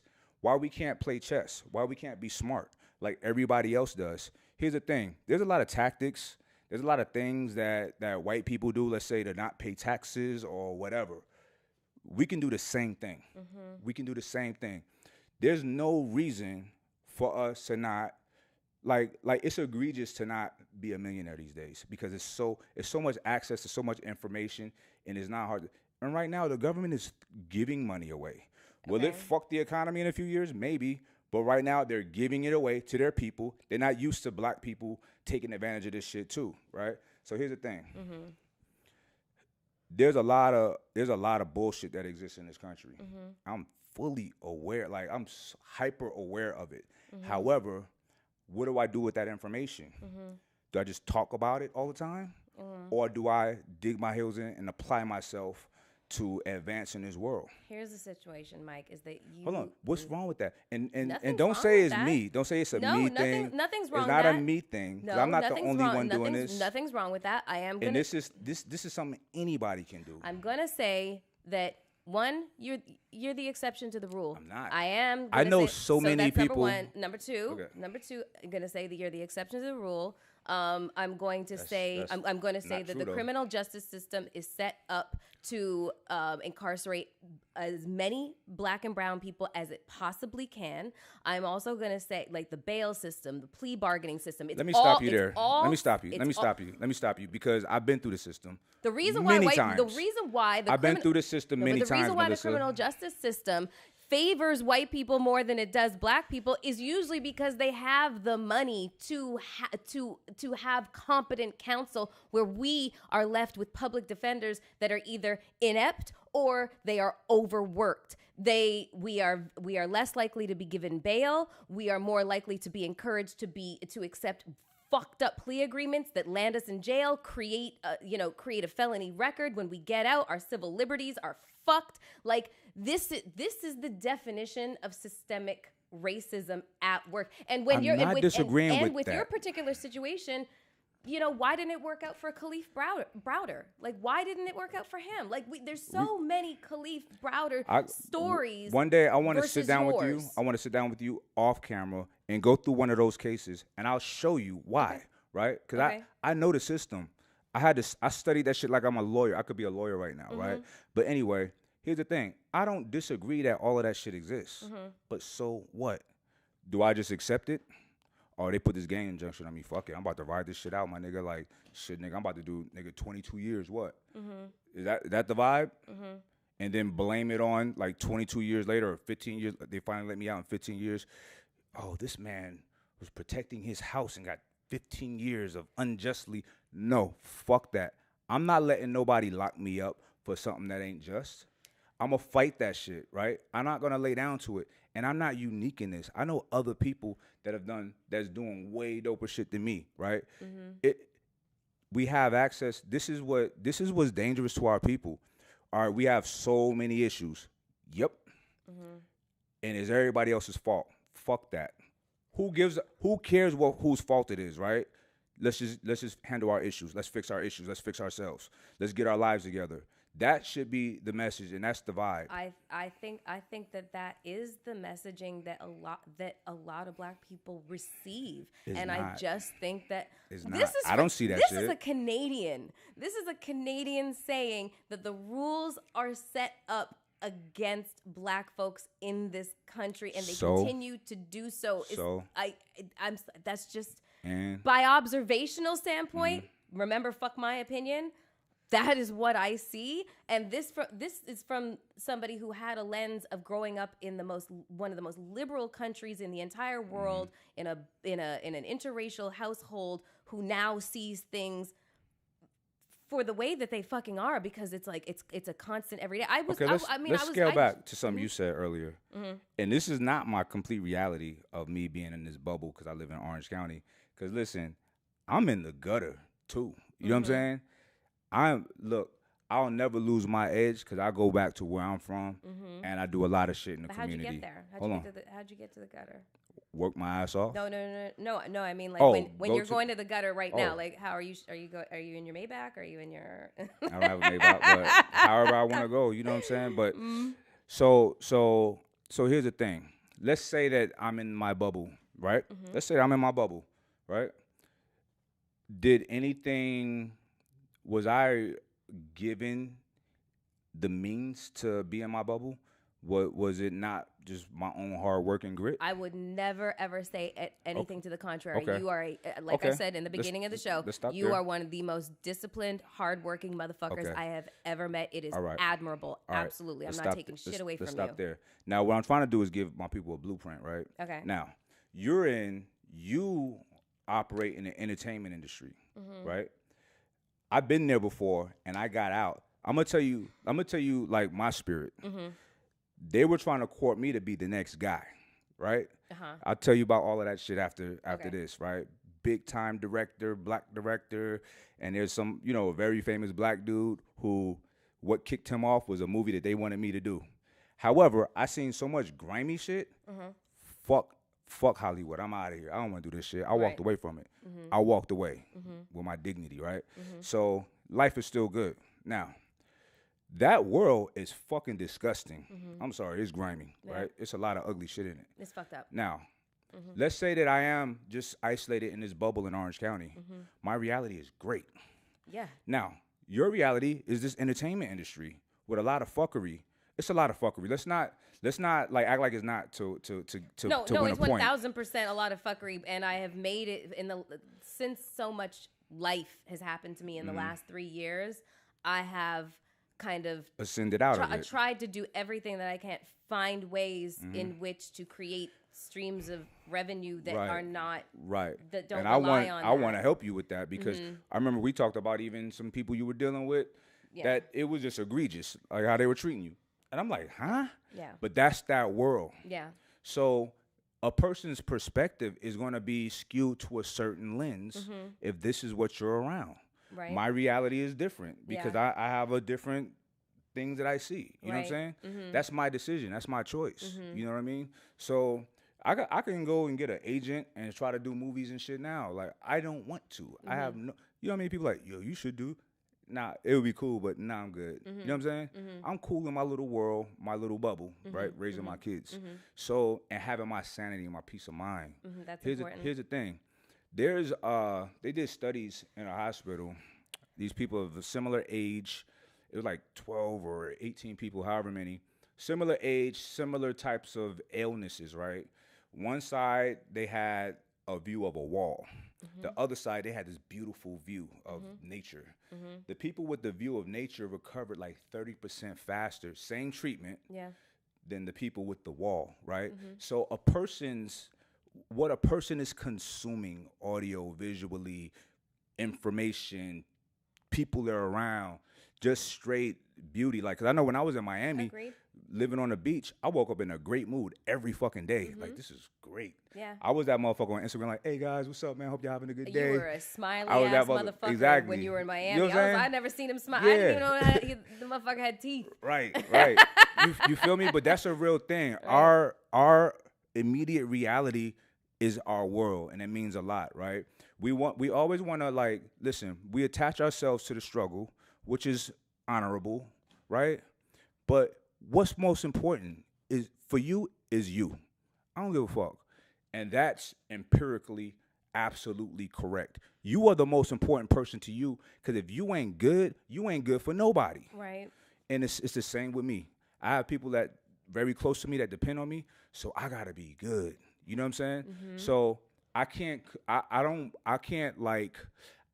I'm able to observe all of the fuckery that happens, and I know how to move it and bring back in what's important. You don't know what you don't know until you know it. You know what I'm saying? And oftentimes people learn. But what I'm saying is this. I'm sorry. Okay.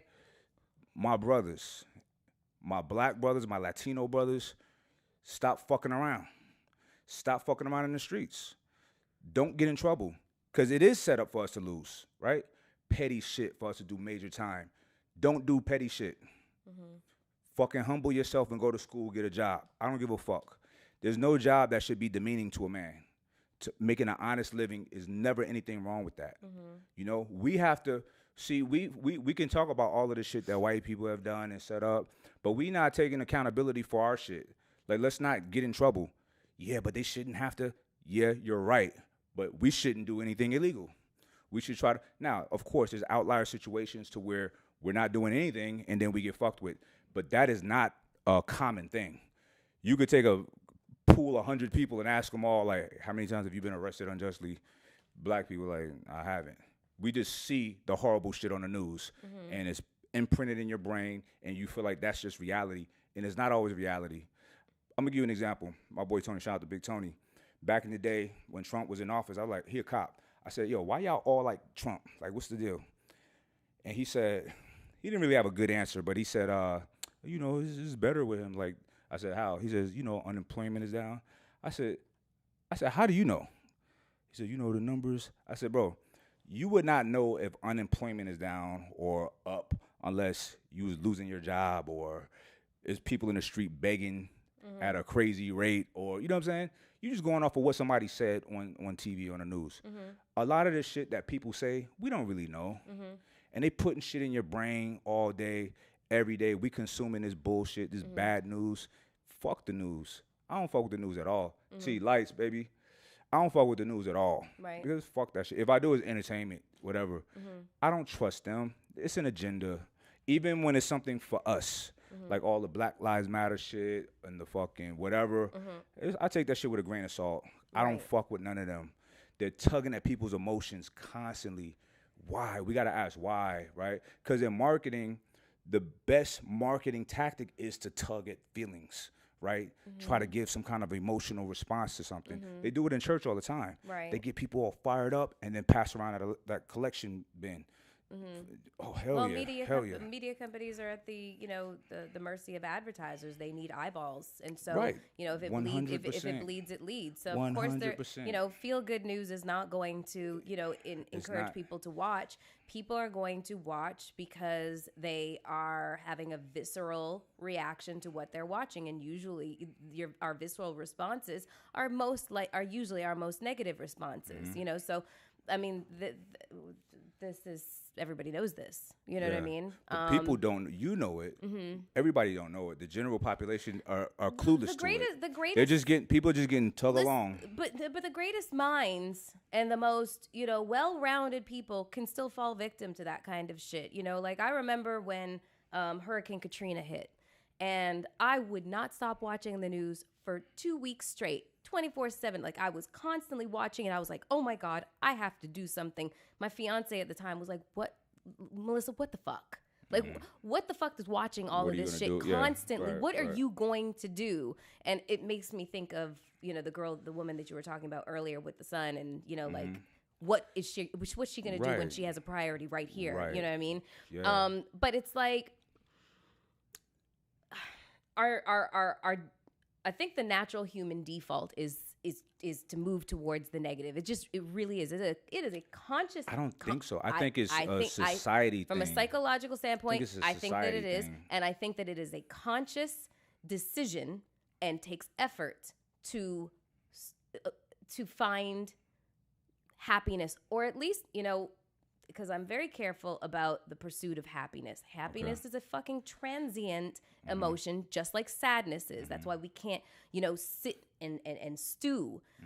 We have to, you know, self-correct. Right. But like, I feel like the goal is contentment. That's way more manageable. You know what I mean? Yeah, I agree with that. But I think that, like I said, it is a conscious effort to choose happiness, to choose light, to choose positivity over negativity, because it is so easy to do so. And I'm saying this from somebody who had a very negative internal dialogue for the vast majority of my life. And the amount of work I have to do to change it, it's still, the default is there. The default to be like, you're no good.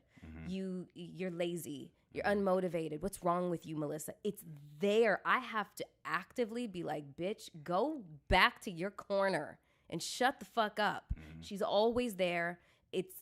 what monster are See, you? this What is why- monster are you going and to I've feed? seen this You in you. chose a long time ago which monster you were going to feed, and it is the positivity monster. You refuse to feed the negative monster. That's why the motherfucker is weak. See, I run to the negative monsters and like, what's up, motherfucker? That's me, right? In my own mind, my subconscious mind. You know how much work it takes for It does. people to This is to why get there. a couple years ago, I was trying to like, just try it, meditation. Just try it. Just try it. Let me tell you how, and I highly recommend meditation to y'all out there. So I had to do this anger management class some years ago, right? And the instructor would have us do this he called it a breathing exercise, right? Before each class, right? So I do it. At first I would just fall asleep, you know what I'm saying? But then I would just really just try to do what he said, just the breathing, focus on your breathing, right? Block out all your thoughts, right? And didn't think much of it, but I appreciated it. So one day I'm flying back from Miami, me, my son, and my girl, and I'm dealing with some shit in Miami and in California while I'm on the plane with this shitty Wi-Fi. So I'm trying to fix a situation that I have nothing to do with that's fucked up. People are lying and shit like that. And, you know, you getting frustrated when you type something and it ain't going through and you're like, fuck, 10 minutes go through. I'm so hot, right? I'm pissed, right? The flight, that's a 5-hour flight. It felt like 5 minutes. That's how hot I was, right? I get off the plane. I tell them, y'all walk, just go. I'm going to meet y'all up there. I was too angry to be talking to anybody, right? So I just stopped and I like, fuck it, I'm going to do this breathing exercise. I stood in the middle of the airport. I didn't give a fuck how I looked, and I just did it. It was a time I really needed to do it. And fuck, Melyssa, like, it mellowed me out so much. And for like at least a week, I felt so chill and relaxed. And then I just started doing that shit on the regular, and I'm looking it up, and I'm like, oh, this is meditation. And I appreciated that he didn't call it that back then, because I probably would have been like, man, I ain't doing no fucking meditate. I don't need to meditate. You know what I'm saying? I feel like a few years ago we'd had a conversation. You were like, I don't meditate. Yeah. I was like, right, exactly. No, for real. Yeah. So it's not easy. It really helped. It's not easy to do, right? And I've been doing it for years. It's still, if I'm not on it consistently, it's hard to get back into it. That's why it's called practicing meditation. Exactly. Practicing mindfulness, because it takes practice. What it does is it helps you quiet your mind, control it, and there's no you can't control nothing if you can't control your thoughts and your mind, right? And it separates everything, and it gives you what it do for me. It gives me GPS for life. For my decision making is a lot easier. You know what I'm saying?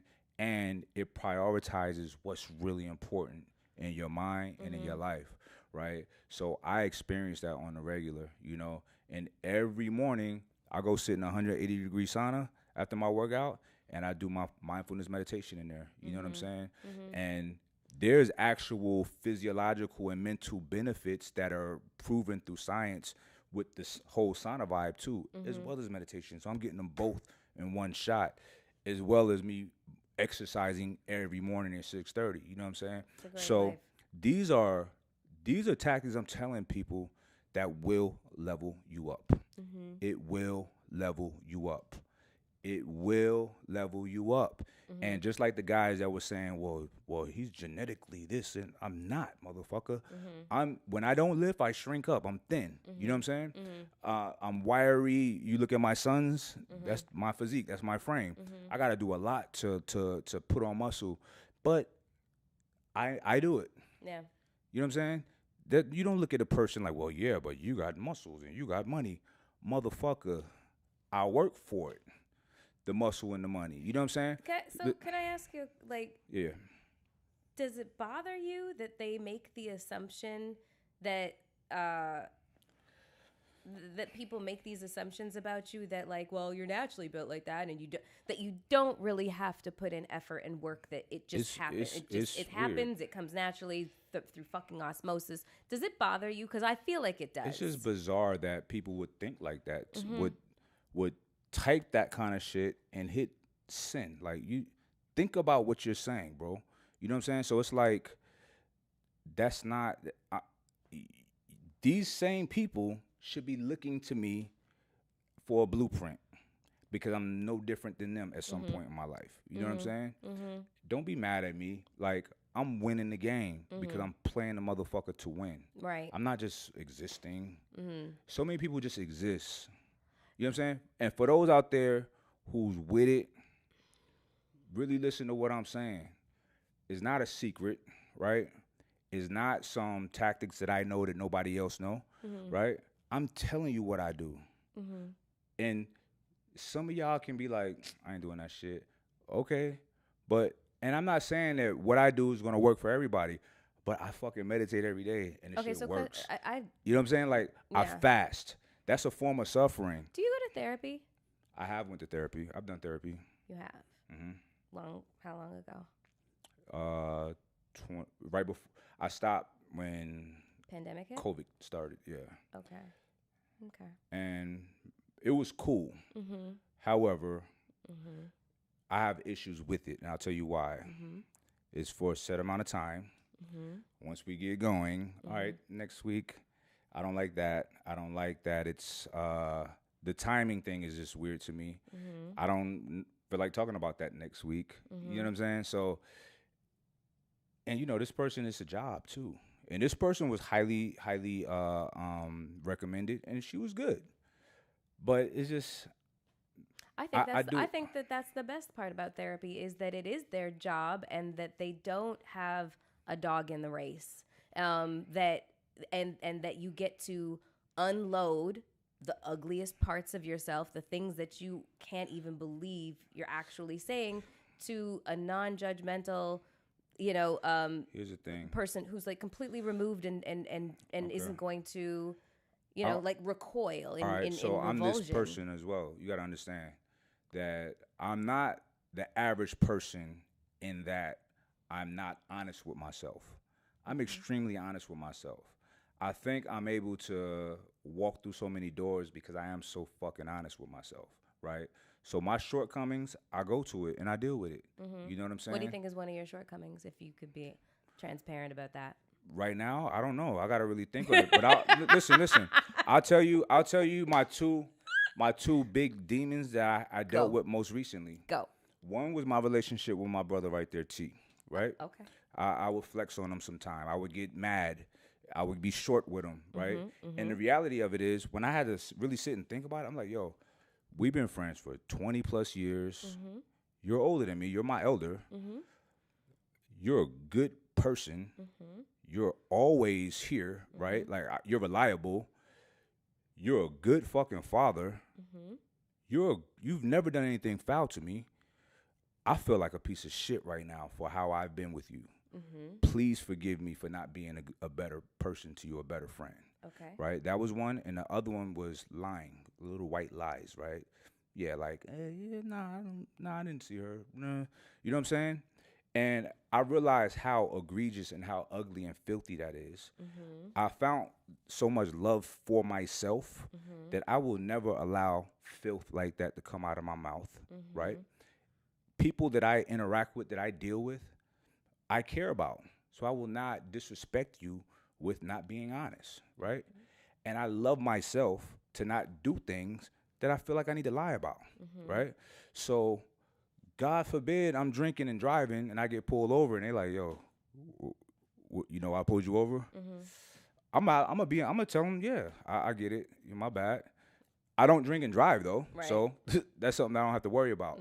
But that keeps me in alignment. Like, we give ourselves rules. Be honorable. If you're gonna be honorable to anybody, it should be yourself.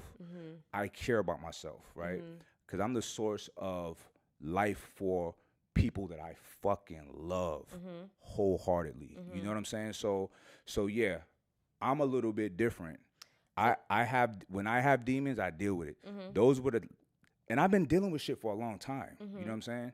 And trying to fix people that I've hurt, reaching out, having an honest conversation, and not justifying the shit that I've done. You know what I'm saying? I do that kind of work, right? And I've been doing it. And I'm not perfect. Maybe I just can't think of what it is right now. I'm being honest with you. I just can't think of it right now. But those were the two outstanding issues that I had. And we walked down those paths. We dealt with it. You know what I'm saying? Yeah. Okay. I was just curious as to, you know, when somebody assigns themselves the position of leadership, it kind of begs the question of, like,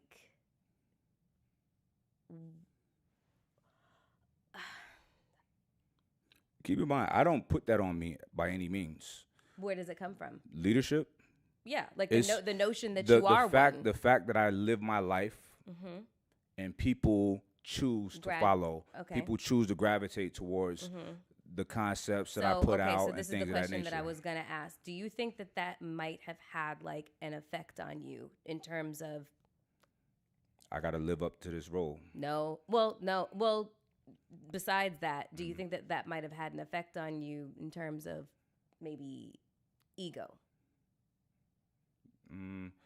I got to be honest with you. I've had an ego since I was in, I don't know, 6th, 7th grade. Because I was a boxer. Yeah. Nobody else in my school boxed. I was thin and small, but I could fight. And then I love working out. So, we didn't have testosterone yet. So we didn't look like shit. But you could still get strong. So I was stronger than everybody. Didn't look like it. So a lot of that shit gave me a lot of ego from back in the day. So I've had a healthy ego for a long time. Long time. Okay. And I'm not one of those people that dissolved his ego, right? I've been there and I've encountered my ego, right? I don't deal with people with ego. I would never deal with you with my ego. I would never deal with T with my ego or my children or anybody I care about. Ego is when it's time to fucking hustle, when it's negotiations, work shit, hustle shit, business shit. That shit gets me far in life, right?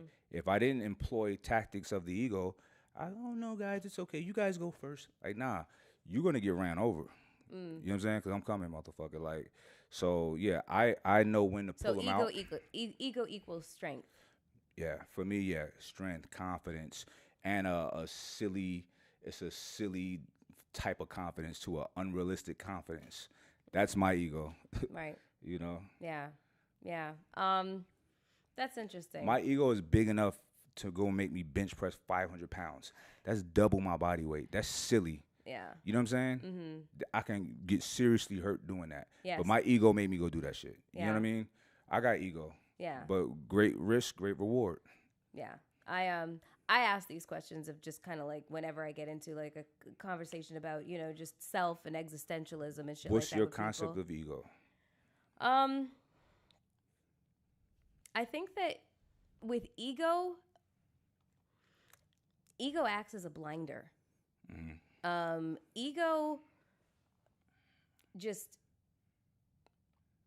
Ego creates that absolutism way of thinking and can lead one to believe that they are the moral authority on the way in which one should live their life, and they use that and they apply that to others of you should be and you should be and you should be. I mean, like, I think that you can't be a leader like Joel Osteen or Tony Robbins or just pick one out of the air and not have an enormous ego.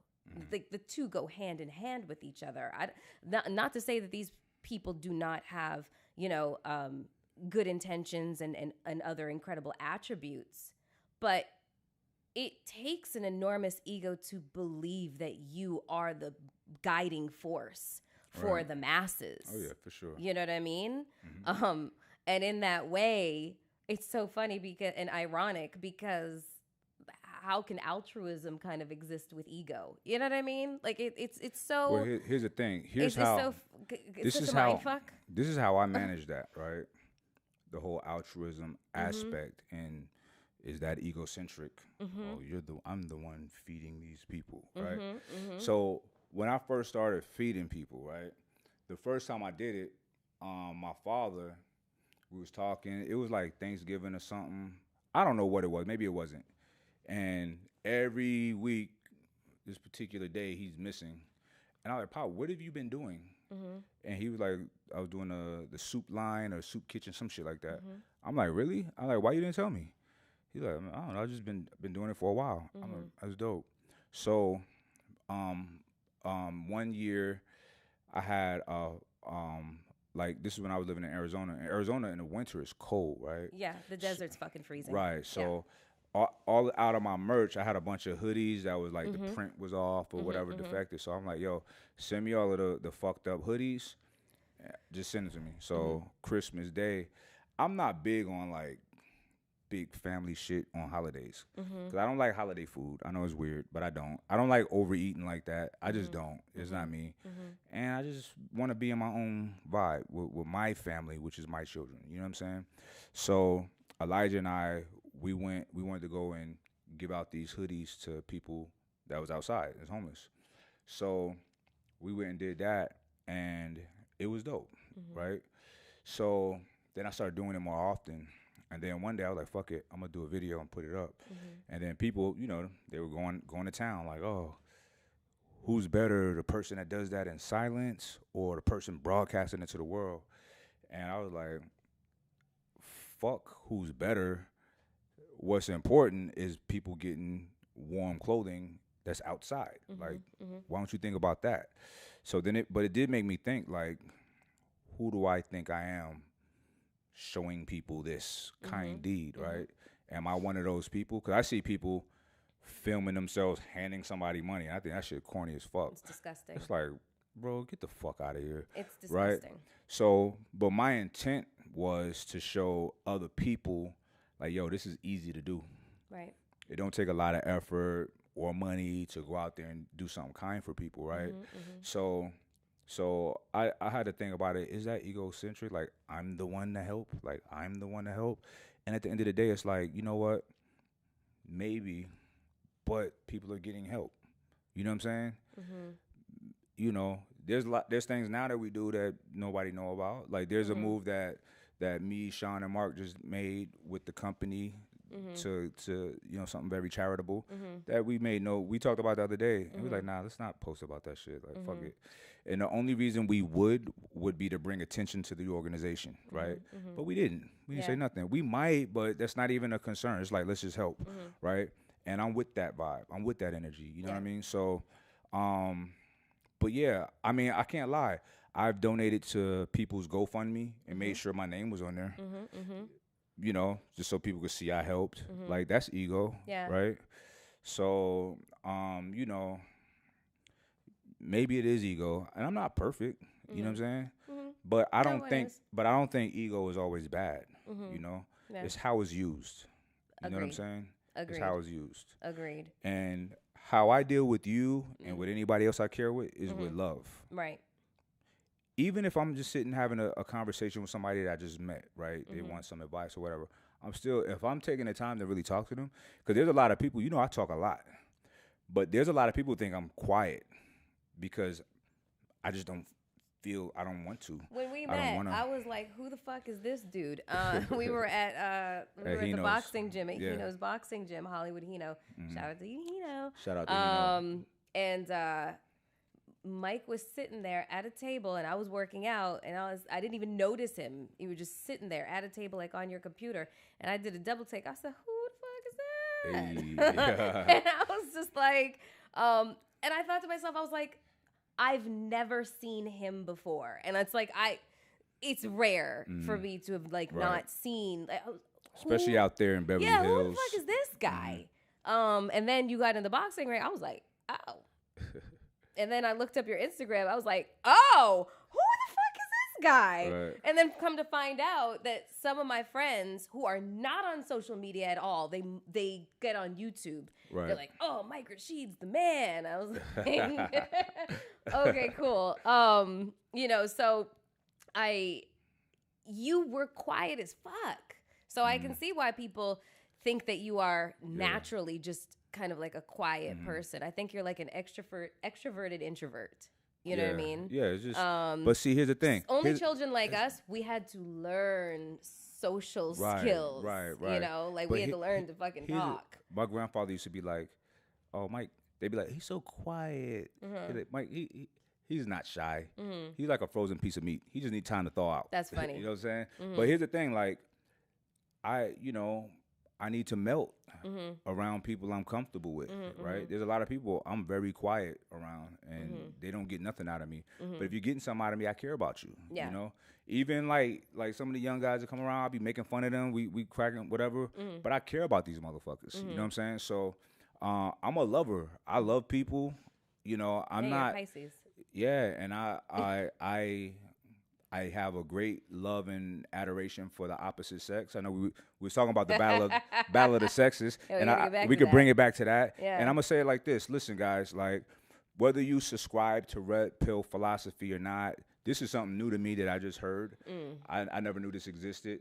Life is way more dynamic than that, right? So you'll never see me saying I subscribe to this, right? Because I didn't even know this shit existed until a few weeks ago, right? So, but y'all gotta realize, like, listen, when somebody's telling you the tactics, right, versus somebody actually living the fucking life, make a distinction. My income has nothing to do with advice. You know what I'm saying? How I make a living, how I live a good life, right? I produce incredible products and services for people, right? So, and we can get into that, give you a whole mastermind on that for free, right? I am a person, and I'm talking to the young men, right? Because a lot of young dudes look up to me, and they look at me in a certain way, right? Is alpha as fuck, right? Something that I never put on myself. That was in the hashtags over the years. Damn, he's alpha as fuck. I'm like, fuck it, we'll make a company out of that, right?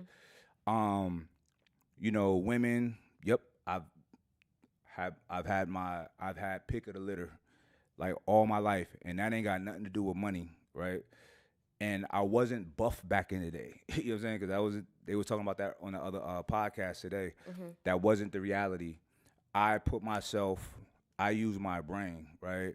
And I deal with people in a certain way, and I always find myself in a dope position in life, right?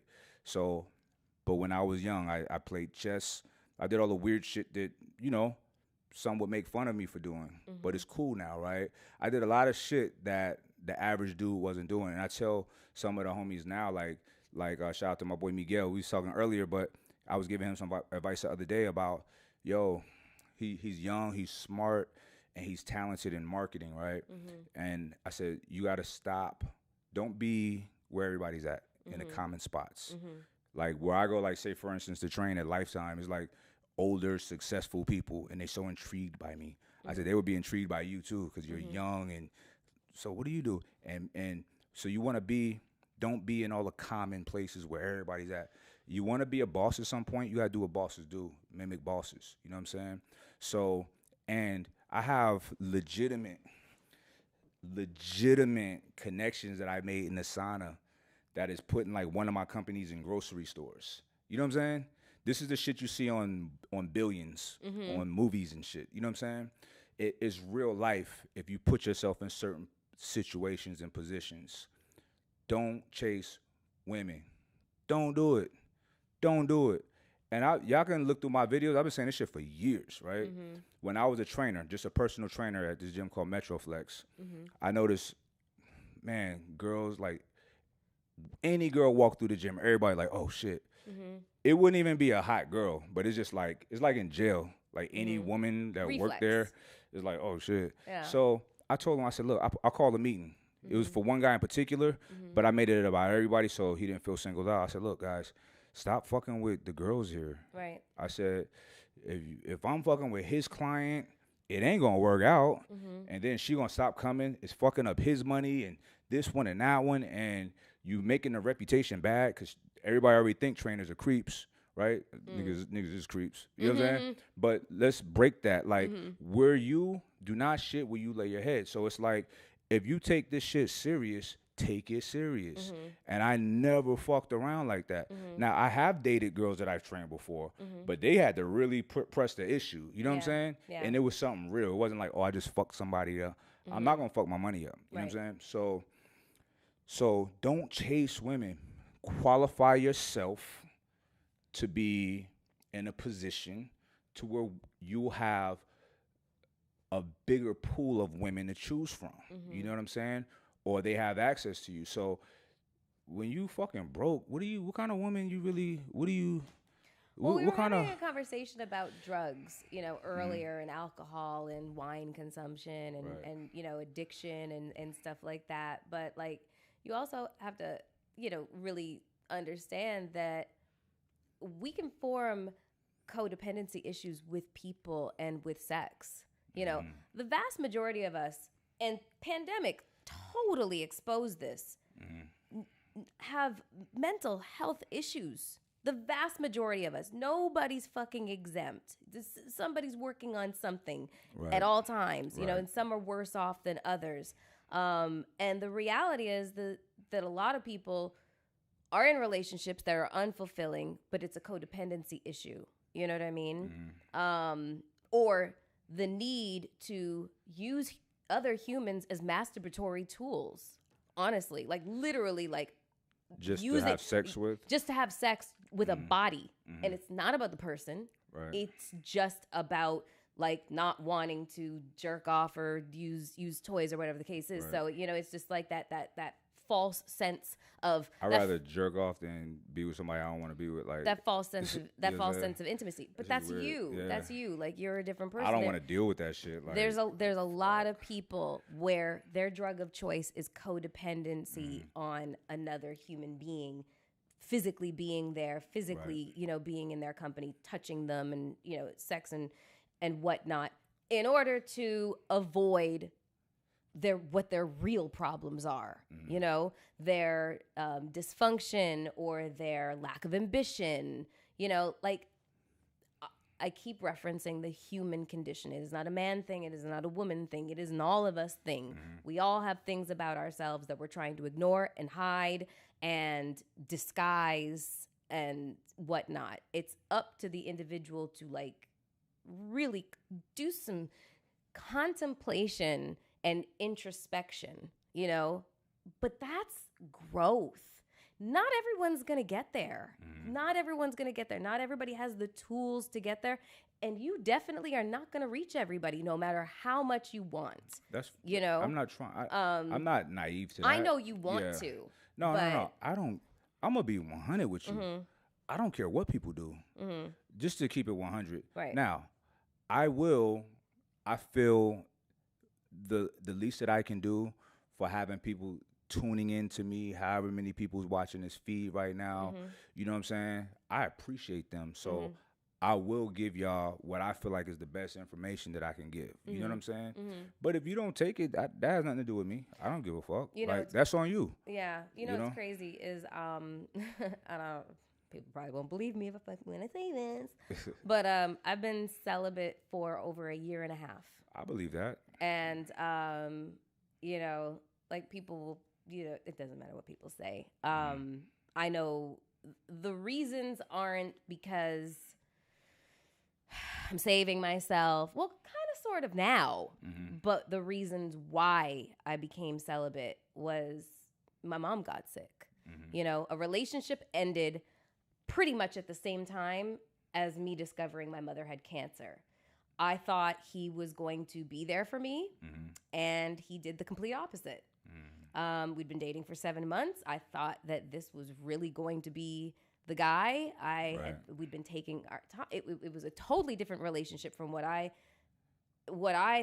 I perceived it, because I wasn't initially attracted to him. He wasn't like he wasn't like one of my stunners. You know what I mean? Like it's not like he had like a shit ton of money. Like it wasn't that. Just a good guy. He was attractive intellectually to me, and I didn't have to dumb myself down. I got to flex my full cerebral capacity with this guy. Right. And that was such a turn on to me, growing up, and getting becoming mature.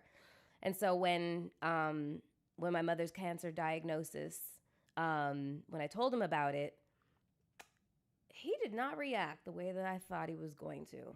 And he basically just started to back away. Gaslight me a little bit while he was walking out the fucking door. Like I was imagining things, which is really, I think, is another level of cruelty to do to somebody when they are completely concerned about the person that gave them life that they might be dying. I think that was another level of cruelty.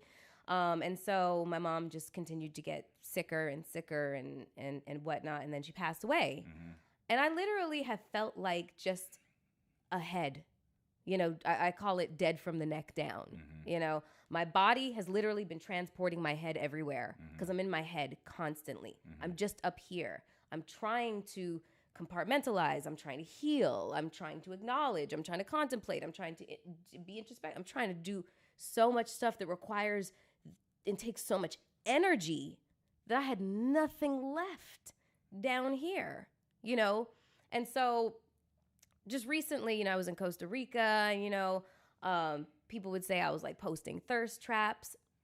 I don't call them that. I call those body appreciation posts. Because I appreciated it. Thank you. But it's the first time in my life where I'm looking at myself without the critical eye that I once fucking used to just kill myself with. I'm now looking at my body like, God damn, bitch, you're a survivor and you are cute. It's like I'm starting to reconnect to my body, you know, whereas I've just been a walking head for a year and a half. And so I'm appreciating the connection coming, the feeling of connection, the sensation of connection coming back. But so much time has passed in which I have not shared my body with anybody that now I fucking just can't. Now I'm just like, well, I lasted this fucking long, so it's like, And I honestly feel like that's the best case scenario, because here's the thing.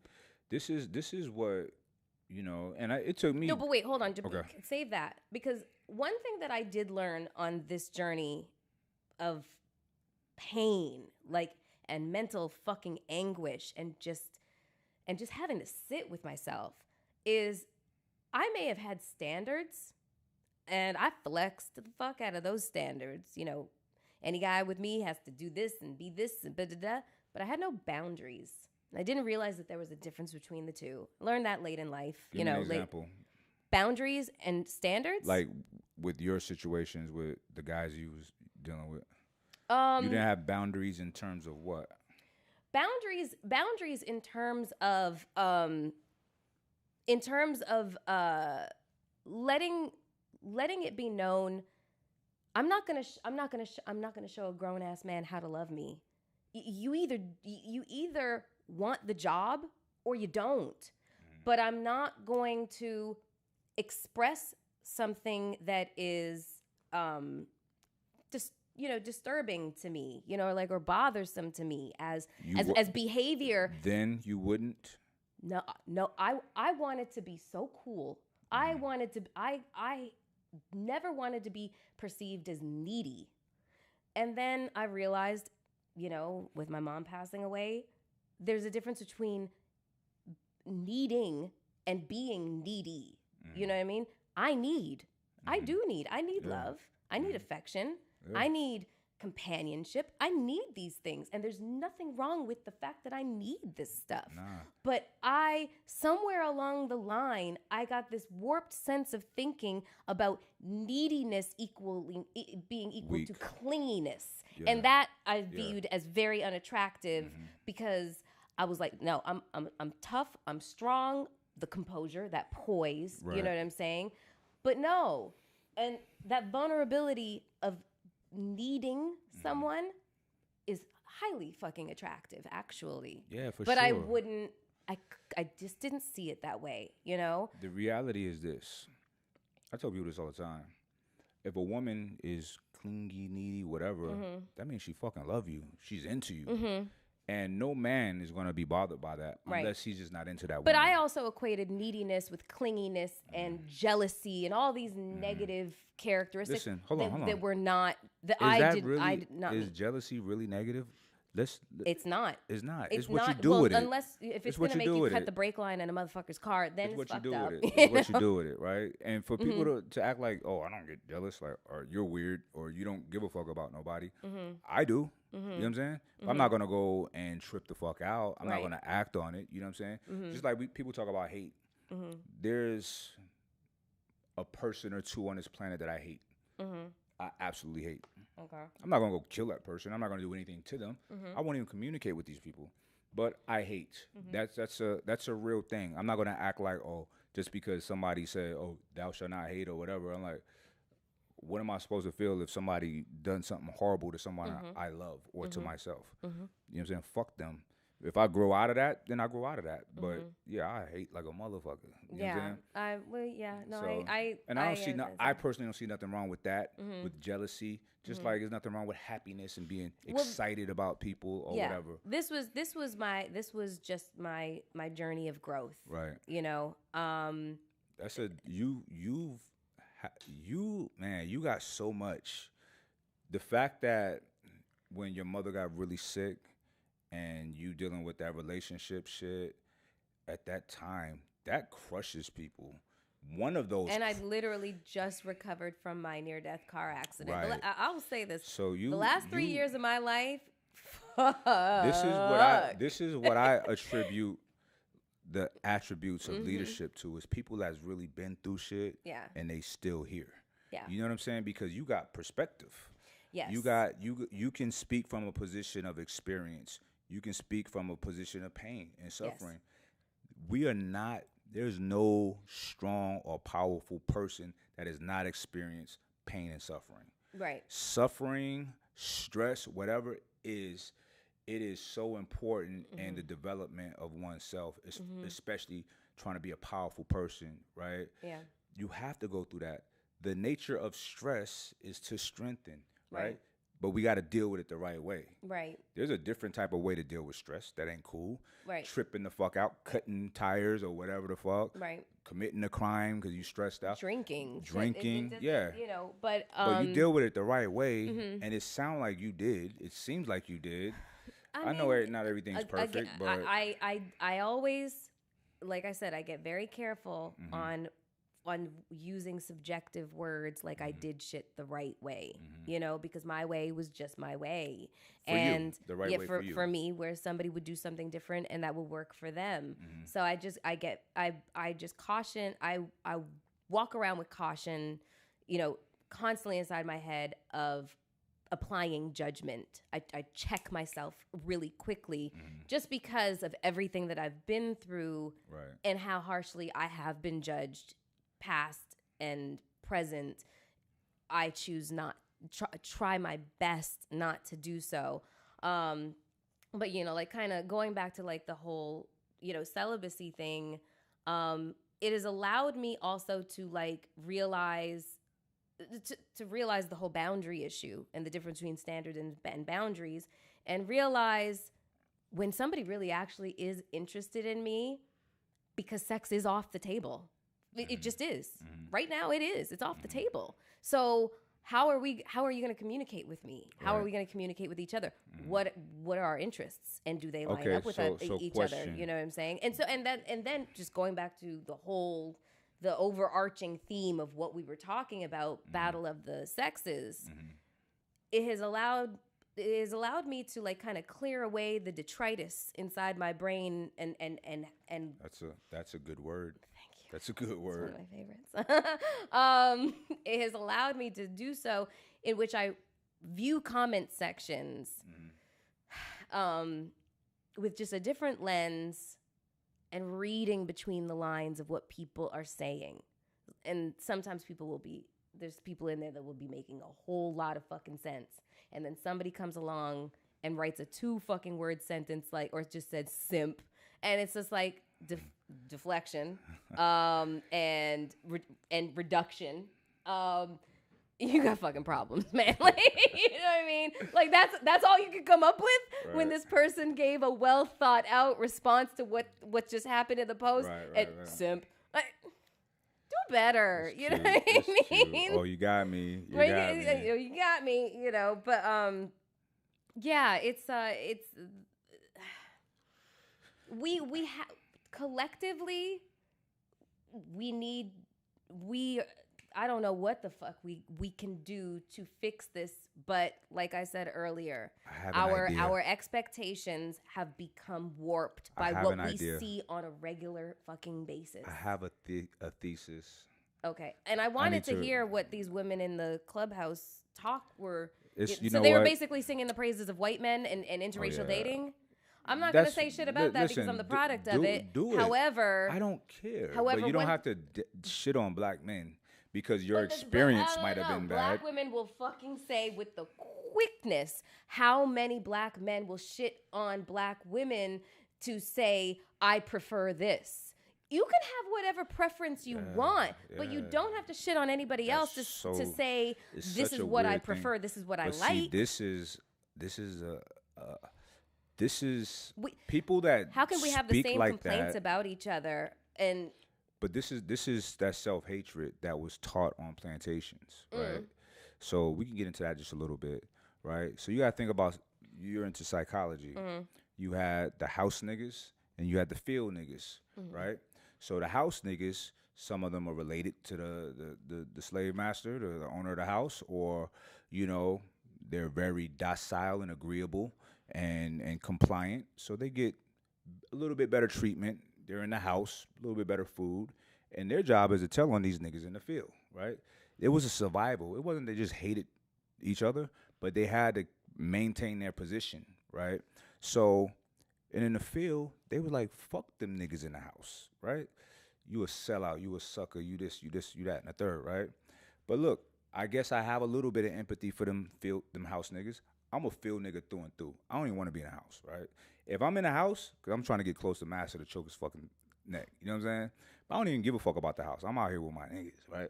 So anyway, there was a lot of divide and conquer. Like when you hear the term cracker, right? People think that's a derogatory term towards white people, and it's not. Didn't it have something to do with cracking the whip? Cracking the whip. Yeah. And it wasn't whites. They was having other blacks whip blacks. Right. This was a brilliant yet evil strategy that they employed to keep us. This is a slightly triggering conversation, to keep honestly. I just watched Antebellum, and I'm like, oh, God. To keep us divided. But don't be, though. It's history. It happened. It happened. Yeah. It happened. So there's a lot of that still exists, of self-hatred, hating you because we look alike. You know what I'm saying? And the person, think about how people gravitate to people that appear to be successful on social media. Right. You just like that person. Maybe they'll talk to me. Maybe they'll give me an idea, or maybe they'll fucking do some content with me, something. People like success, right? And you gotta think of, like you said, we're a few hundred years behind, right? So the successful, white success is looked at as like the gold standard to a lot of people, right? So they're attributing themselves to that, attaching themselves to that. And then you have like this Candace Owens situation, right? Which is just a very interesting situation and unfortunate because she wasn't always the way that she was, You mean her ideology? Correct. Yeah. So yeah, it's like she got a little attention from like blue to red because she got some attention on that side and ran with it. And I see a lot of people on social, they get some attention somewhere and then that becomes who they are. She took it to the next level. Right. And these women sounded like just clones of her. And that's fine. I don't give a fuck. Go for it. And you know what? Because here's the thing. Black people, man or woman, that shit on your own people to appease white people, those white people do not respect you. They might use you. It's cute. Especially the blacks that go hard on the conservative commentary, right? It's like, cool, be a conservative, but why you shitting on everything black? That's weird, right? But they're propelling you because this is cute. This is sexy. See, a black man said that George Floyd was a criminal. See? You know how many people sent me videos of these coons like shitting on black topics? I'm like, yo. Oh, you mean like Senator Tim Scott and like that? Like a lot of shit, but like non-blacks that I know would send me videos of black people shitting on black issues. Like, see, it's not that big of a deal. It's not. Like, yo, go. All right, thanks. Right. Thanks. You straightened me out because I had no idea, even though I'm black and dealt with shit all my life. But anyway, so those women, I shouldn't even brought it up because they're so irrelevant to me. And people like that are not taken serious in the world. You're a beast with no nation. You know what I'm saying? You're just floating around. And that's a listen, I want to dispel the notion of race altogether. However, because it's a construct created by the Europeans in colonial times, and race has changed. You know what I'm saying? People that were this are now this, and vice versa. But we do have identities that people associate themselves to, right? And until that's gone, these people like that are beasts with no nations. You know what I'm saying? They have no allegiance to anything, and those kind of people are not respected. When snitches be telling the cops all the info, yeah, you're gonna get your deal, but they don't respect you. You a beast with no nation. You know what I'm saying? So they have their own issues to deal with. You know what I'm saying? I don't even want to unpack that shit because I really don't even understand that world. Another like, episode. I don't even get that shit, right? I would want to do that with one of them or all of them here. You know what I'm saying? I would love to have that conversation, and I would be very polite and all of that shit. But Snitches get stitches. I'm kidding. that too. You know what I'm saying? Snitch ass snitches. But anyway, but look, we've been at this for damn near 4 hours. No. Shit. 3 hours and 29 minutes. I think that's the time right there. So That's how long? what do you say, T? Oh, okay. Okay, 2 I hours. was like, All right.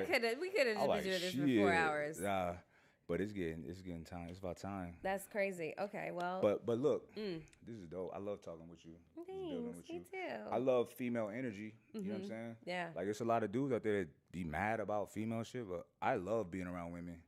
And it ain't even about sex. It's not about that. I love the dichotomy and the interaction. It's man and woman. You know what I'm saying? That's life. We have each other. You know what I'm saying?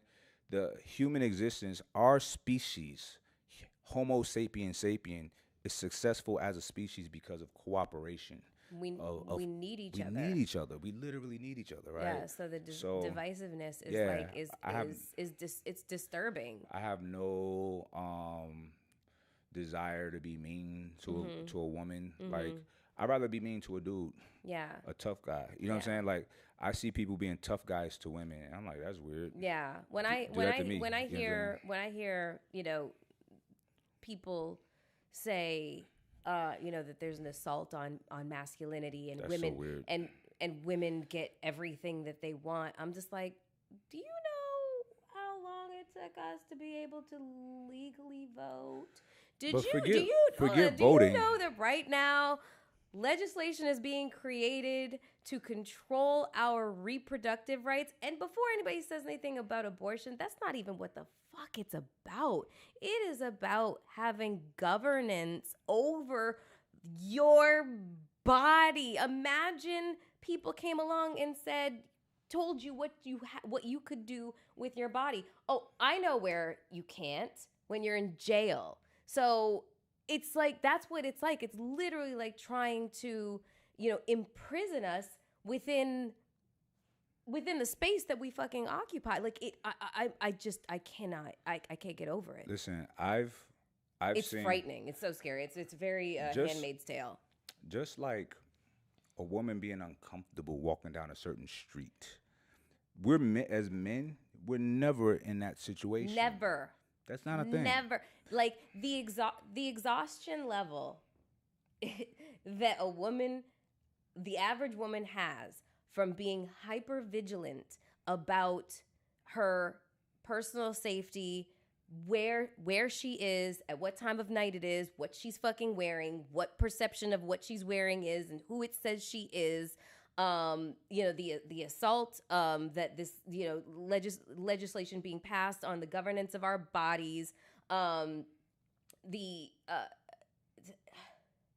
it is fucking exhausting. It's exhausting being a woman sometimes. I promise you. I can imagine. Exhausting. Imagine somebody basically saying, yo, I like you, like a guy hitting on you, and you try to turn him down. You're like, oh, no, thank you. Who the fuck you think you are, bitch? Right. And I have friends that have been spit on. I have friends that have been physically assaulted. I have friends that have been, like, maimed because they turned a man down. Do you know how exhausting that is to constantly have to think so strategically all the time? So whenever guys talk, there's an assault on masculinity, I'm like, that's just you don't fucking Listen. Okay, boo. If somebody feels that their masculinity is under attack, I mean, I'm not gonna say that you don't feel like that. I've never felt like that in my life. I've asked my friends, my close associates. None of them, they all think it's weird as well. But if that's your reality, that's your reality. It is what it is. But it's your masculinity may be under attack, but in a whole, it's not. Like, I don't see that by any means. This is a man's world. Like, literally. Listen, tons of songs in America, United States. Let me find my phone. I'm gonna pull something up. It's gonna trigger some people, but fuck it. I don't give a fuck. All right, so it might be on my computer though, but let me see. There is United States is a Christian nation. It's not supposed to be. It's supposed to be, separation of church and state, but this is a Christian nation, right? All right.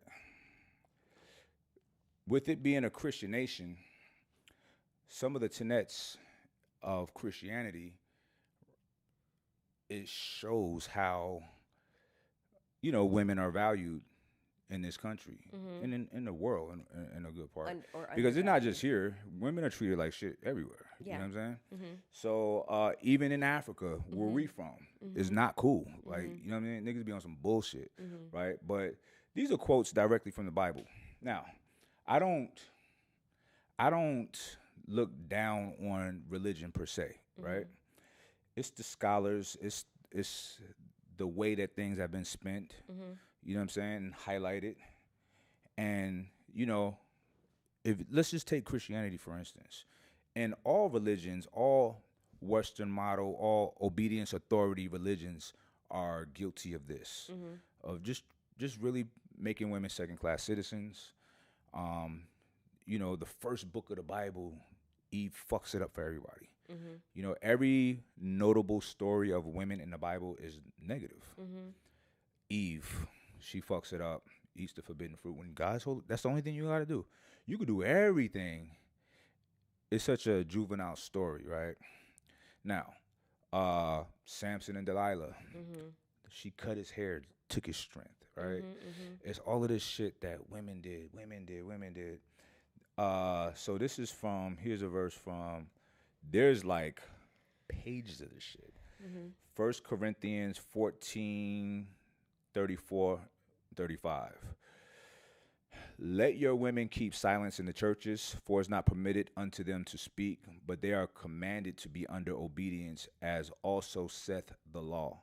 And if they will learn anything, let them ask their husbands at home, for it is a shame for a woman to speak in the church.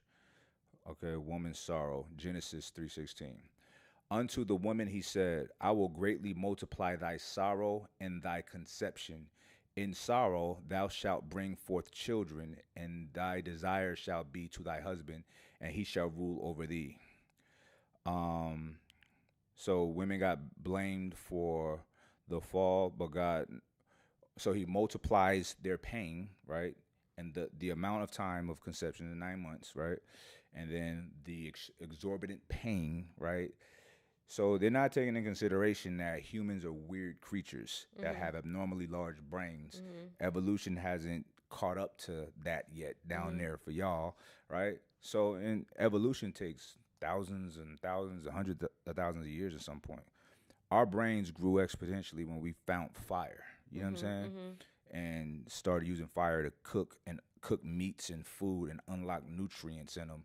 And we developed this robust cerebral cortex, and we have bigger brains percentage-wise for our body size than any other animal. Yeah. That's why child labor is painful. There's going to be a point in time where it's not going to be painful, but it takes time, right, for adaptation. Anyway, but that's the explanation, right? So this is Hosea 13:16. Samaria shall become desolate, for she hath rebelled against her God. Thy shall fall by the sword. Their infants shall be dashed in pieces, and their women with child shall be ripped up.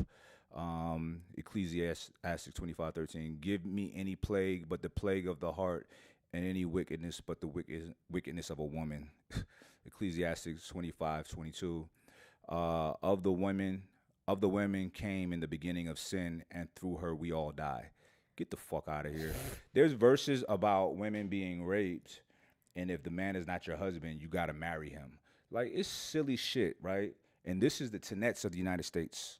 This is the foundation, right? This is the basis of this So bullshit let's legislation. quit. Motherfuckers, maybe y'all hate women. Maybe y'all don't like girls. You know what I'm saying?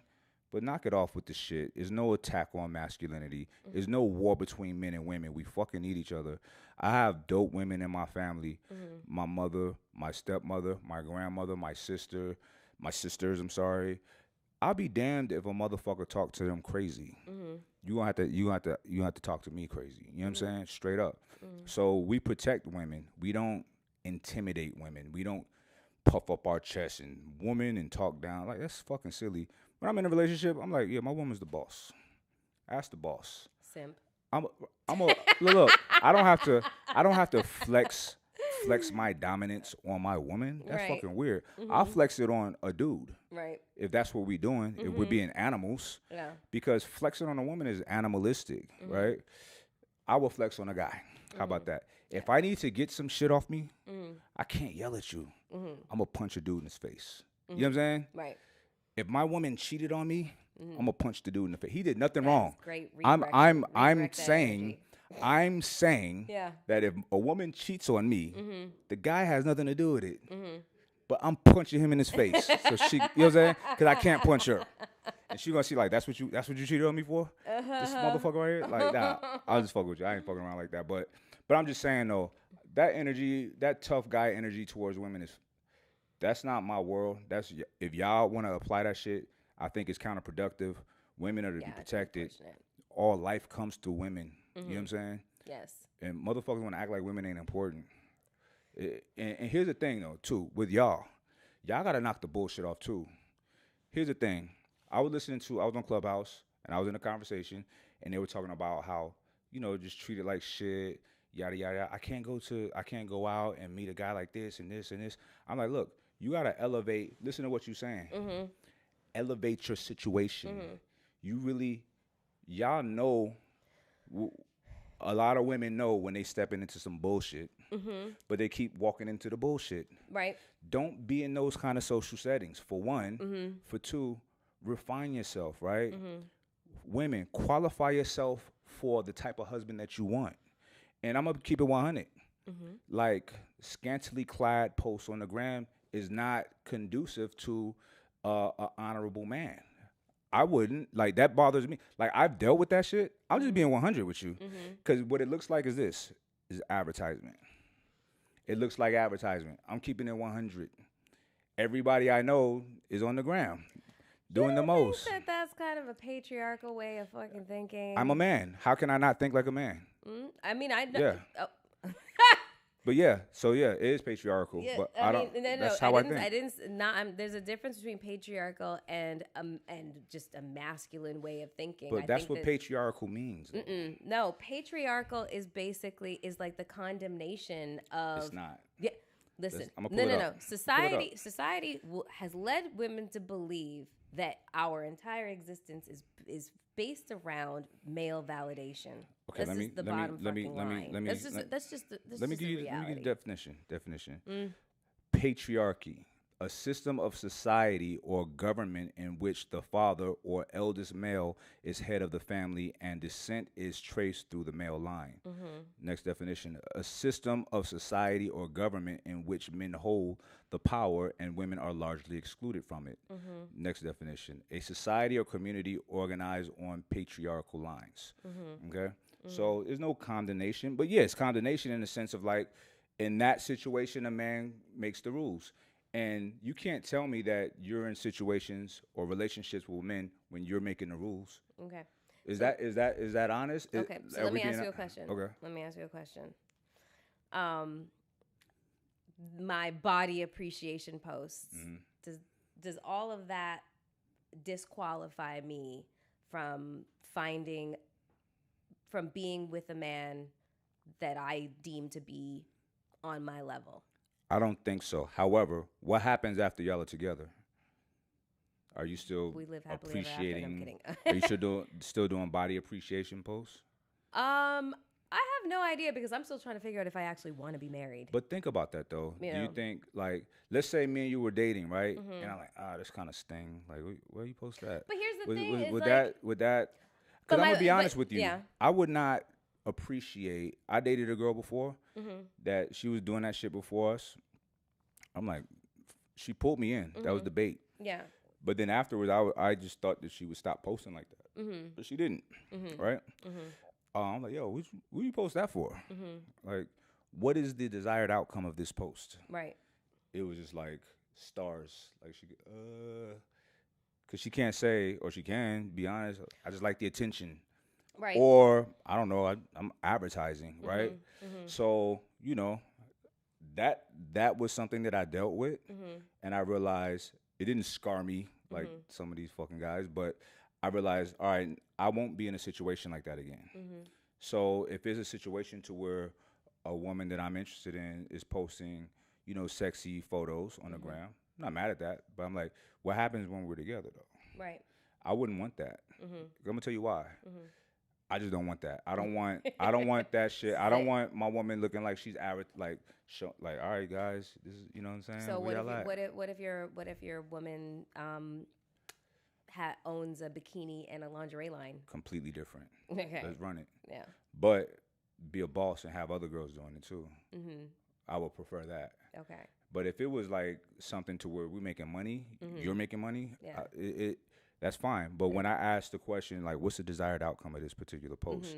And you're like, you know what I'm saying? It's weird. Yeah. No, I get it. I get it. It's listen, my aunt, you know, she made a comment to me, you know, texting me. She was like, so, you know, Melyssa. Yeah, because think about it, Melyssa. She was just like, do you think that like you're giving off wifey vibes? I was just like, how patriarchal of you, Auntie Jill. But that's okay. Because if that theory is to hold water, then J-Lo, Kim Kardashian, you name a woman who has like made a career off of her physicality and sexuality, then no man should have married her and taken her seriously. That's a little bit different. These are 3 or 4 women, right, out of a billion. Just in general. And I'm like, it's subjective. They make mad money off that shit. True, right? but I'm also like, it's subjective. Like what you deem to be, you know, something that will make you clutch your pearls.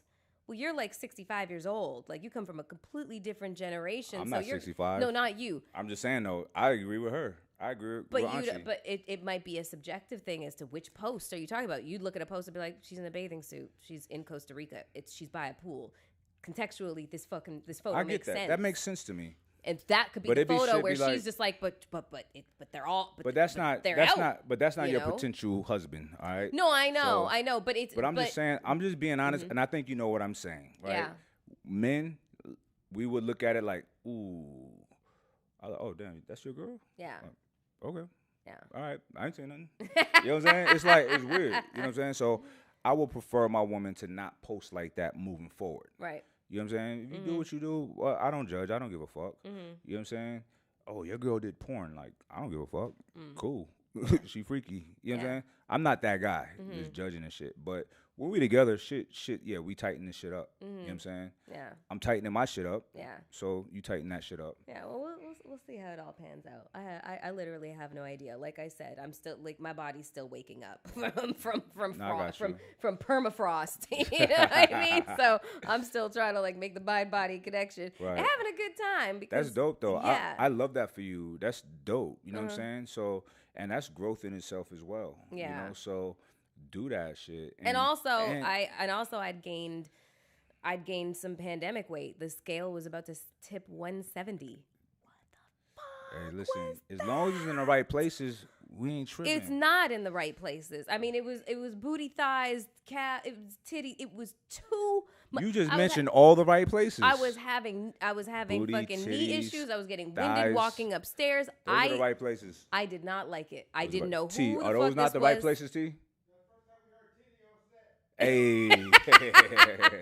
It was I didn't know this body. I didn't know this body. I didn't want to get to know this body. Right. So I decided to really take matters into my own hands. You've been doing it. I see you killing this shit. You know what I'm Killing saying? That's it. My shoulders on fire. Look, if you guys have that cupping, I'm agony, but I had to set goals for myself. And also the pain was another way to connect mind to body again. That's it right there. Yeah.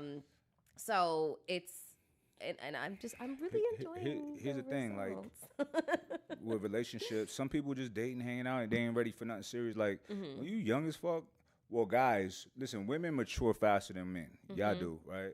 And there is more of a sense of urgency for y'all to mature faster than us as well, right? So that's a vibe. Young men, we not in position to be trying to lock nothing down in our early 20s, mid 20s, you know what I'm saying? We got to get our lives together. For the most part, yeah. We got to get our lives together before we can really bring somebody into our world. It's irresponsible to bring a woman into your world if you can't really. I'm not saying you got to pay for everything. I pay for everything because that's what I want to do, right? And I don't want most marriages in America end in divorce. And the majority of those are because of financial hardships. I want to just take that off the table off top. Right. We'll deal with other shit, right? So that's my reasoning. But I'm not saying you got to pay for everything, a guy, right? But you should be able to hold it down. You know what I'm saying? And so it's really irresponsible to bring a woman into your world in a meaningful way if you can't do that. If you can't do that. Like, just don't waste her time. Yeah. And here's the thing. A lot of these guys that complain about women and shit, oh, women so fucked up, oh, look at Instagram, this and that. They're like, look, let's keep it 100. We make them like that. I've participated in that. I've participated in her going, she fucking crazy, bro. Yeah. It's because of shit that I was doing. Yeah. And maneuvering and, you know what I'm saying? Listen. There's a total reward system set up for bad behavior. We set the tone in the relationship. It is what it is. If you feel differently, then you're the ultimate beta male. If the woman is controlling the pace of a relationship. So a lot of these guys that be talking that shit just don't have any life experiences. But the reality is, I've never been in a situation where a woman is dictating the pace and she's fucking it up. It's always been me. Yeah. You know what I'm saying? Now, I've dealt with one extreme to where it was like a competition with me, and that was so weird. I'm like, I'm not doing this. I'm not even about to start that shit. I'm never trying to compete with my man. It was so weird. I'm never trying. I don't want to She was so dope. I don't want to be the Me leader. and her was so perfect on paper. I want a partnership. Good together. Yeah, that dope. On paper shit is bullshit. But it's a thing. It's a consideration, right? But we were so dope. I was into her. And then what happened? But that tough guy energy, I'm like, yo. Well, then you guys. I said, look. Perfect. I said, you're fucking dope. But until you realize your issues and you deal with it, no one that you're attracted to is ever going to put up with you. She couldn't say nothing. Because it's real. You know what I'm saying? Has she tried to go fix herself? I don't know. That's on her. Like, okay. I've never dealt with what I dealt with her. And so I'm like all the way checked out. Yeah. You know what I'm saying? Yeah. And I would deal with the shit like over the, like shit I would need to record for people to really see what I'm talking about over and over. But it would be so bizarre. I would assume that she's fucking fixed it, like got it together. And I would like let the connection rekindle, and it would not change. She couldn't help herself. Some people cannot help themselves with certain types of behavior because it's been going on for so long and it's not checked, right? Her previous was a bitch. The dude was a bitch. So she kind of she developed certain characteristics because she had to. Right. Because there was no masculine energy around her. You know what I'm saying? Yeah. So, but that shit, I'm not nobody's therapist. You know what I'm saying? So I'm like, yeah, I'm cool. I feel you. On that note, however, I would like a glass of wine and a fucking steak. So I'm about to get my lioness on. Right. At I don't know what steakhouse is near here, but we about to find out. All right, that's what's up. So this was fun. We got to do this some more, way more often. Absolutely. And I've said this before, but we got to stay connected. You know what I'm saying?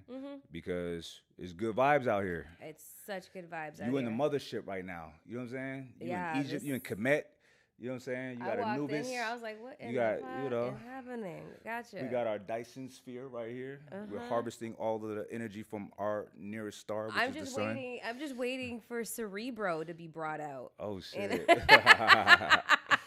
Yeah, it's all about the vibes. It's all about the vibes. But thank you for coming down, making this journey. Of course. It's like coming out of town for you.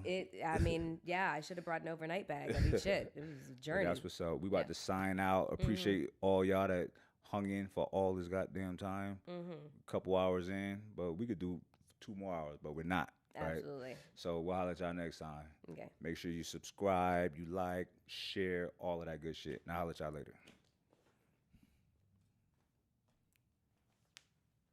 Like, for real, I'm starving. Like, I just want to like shove a potato just right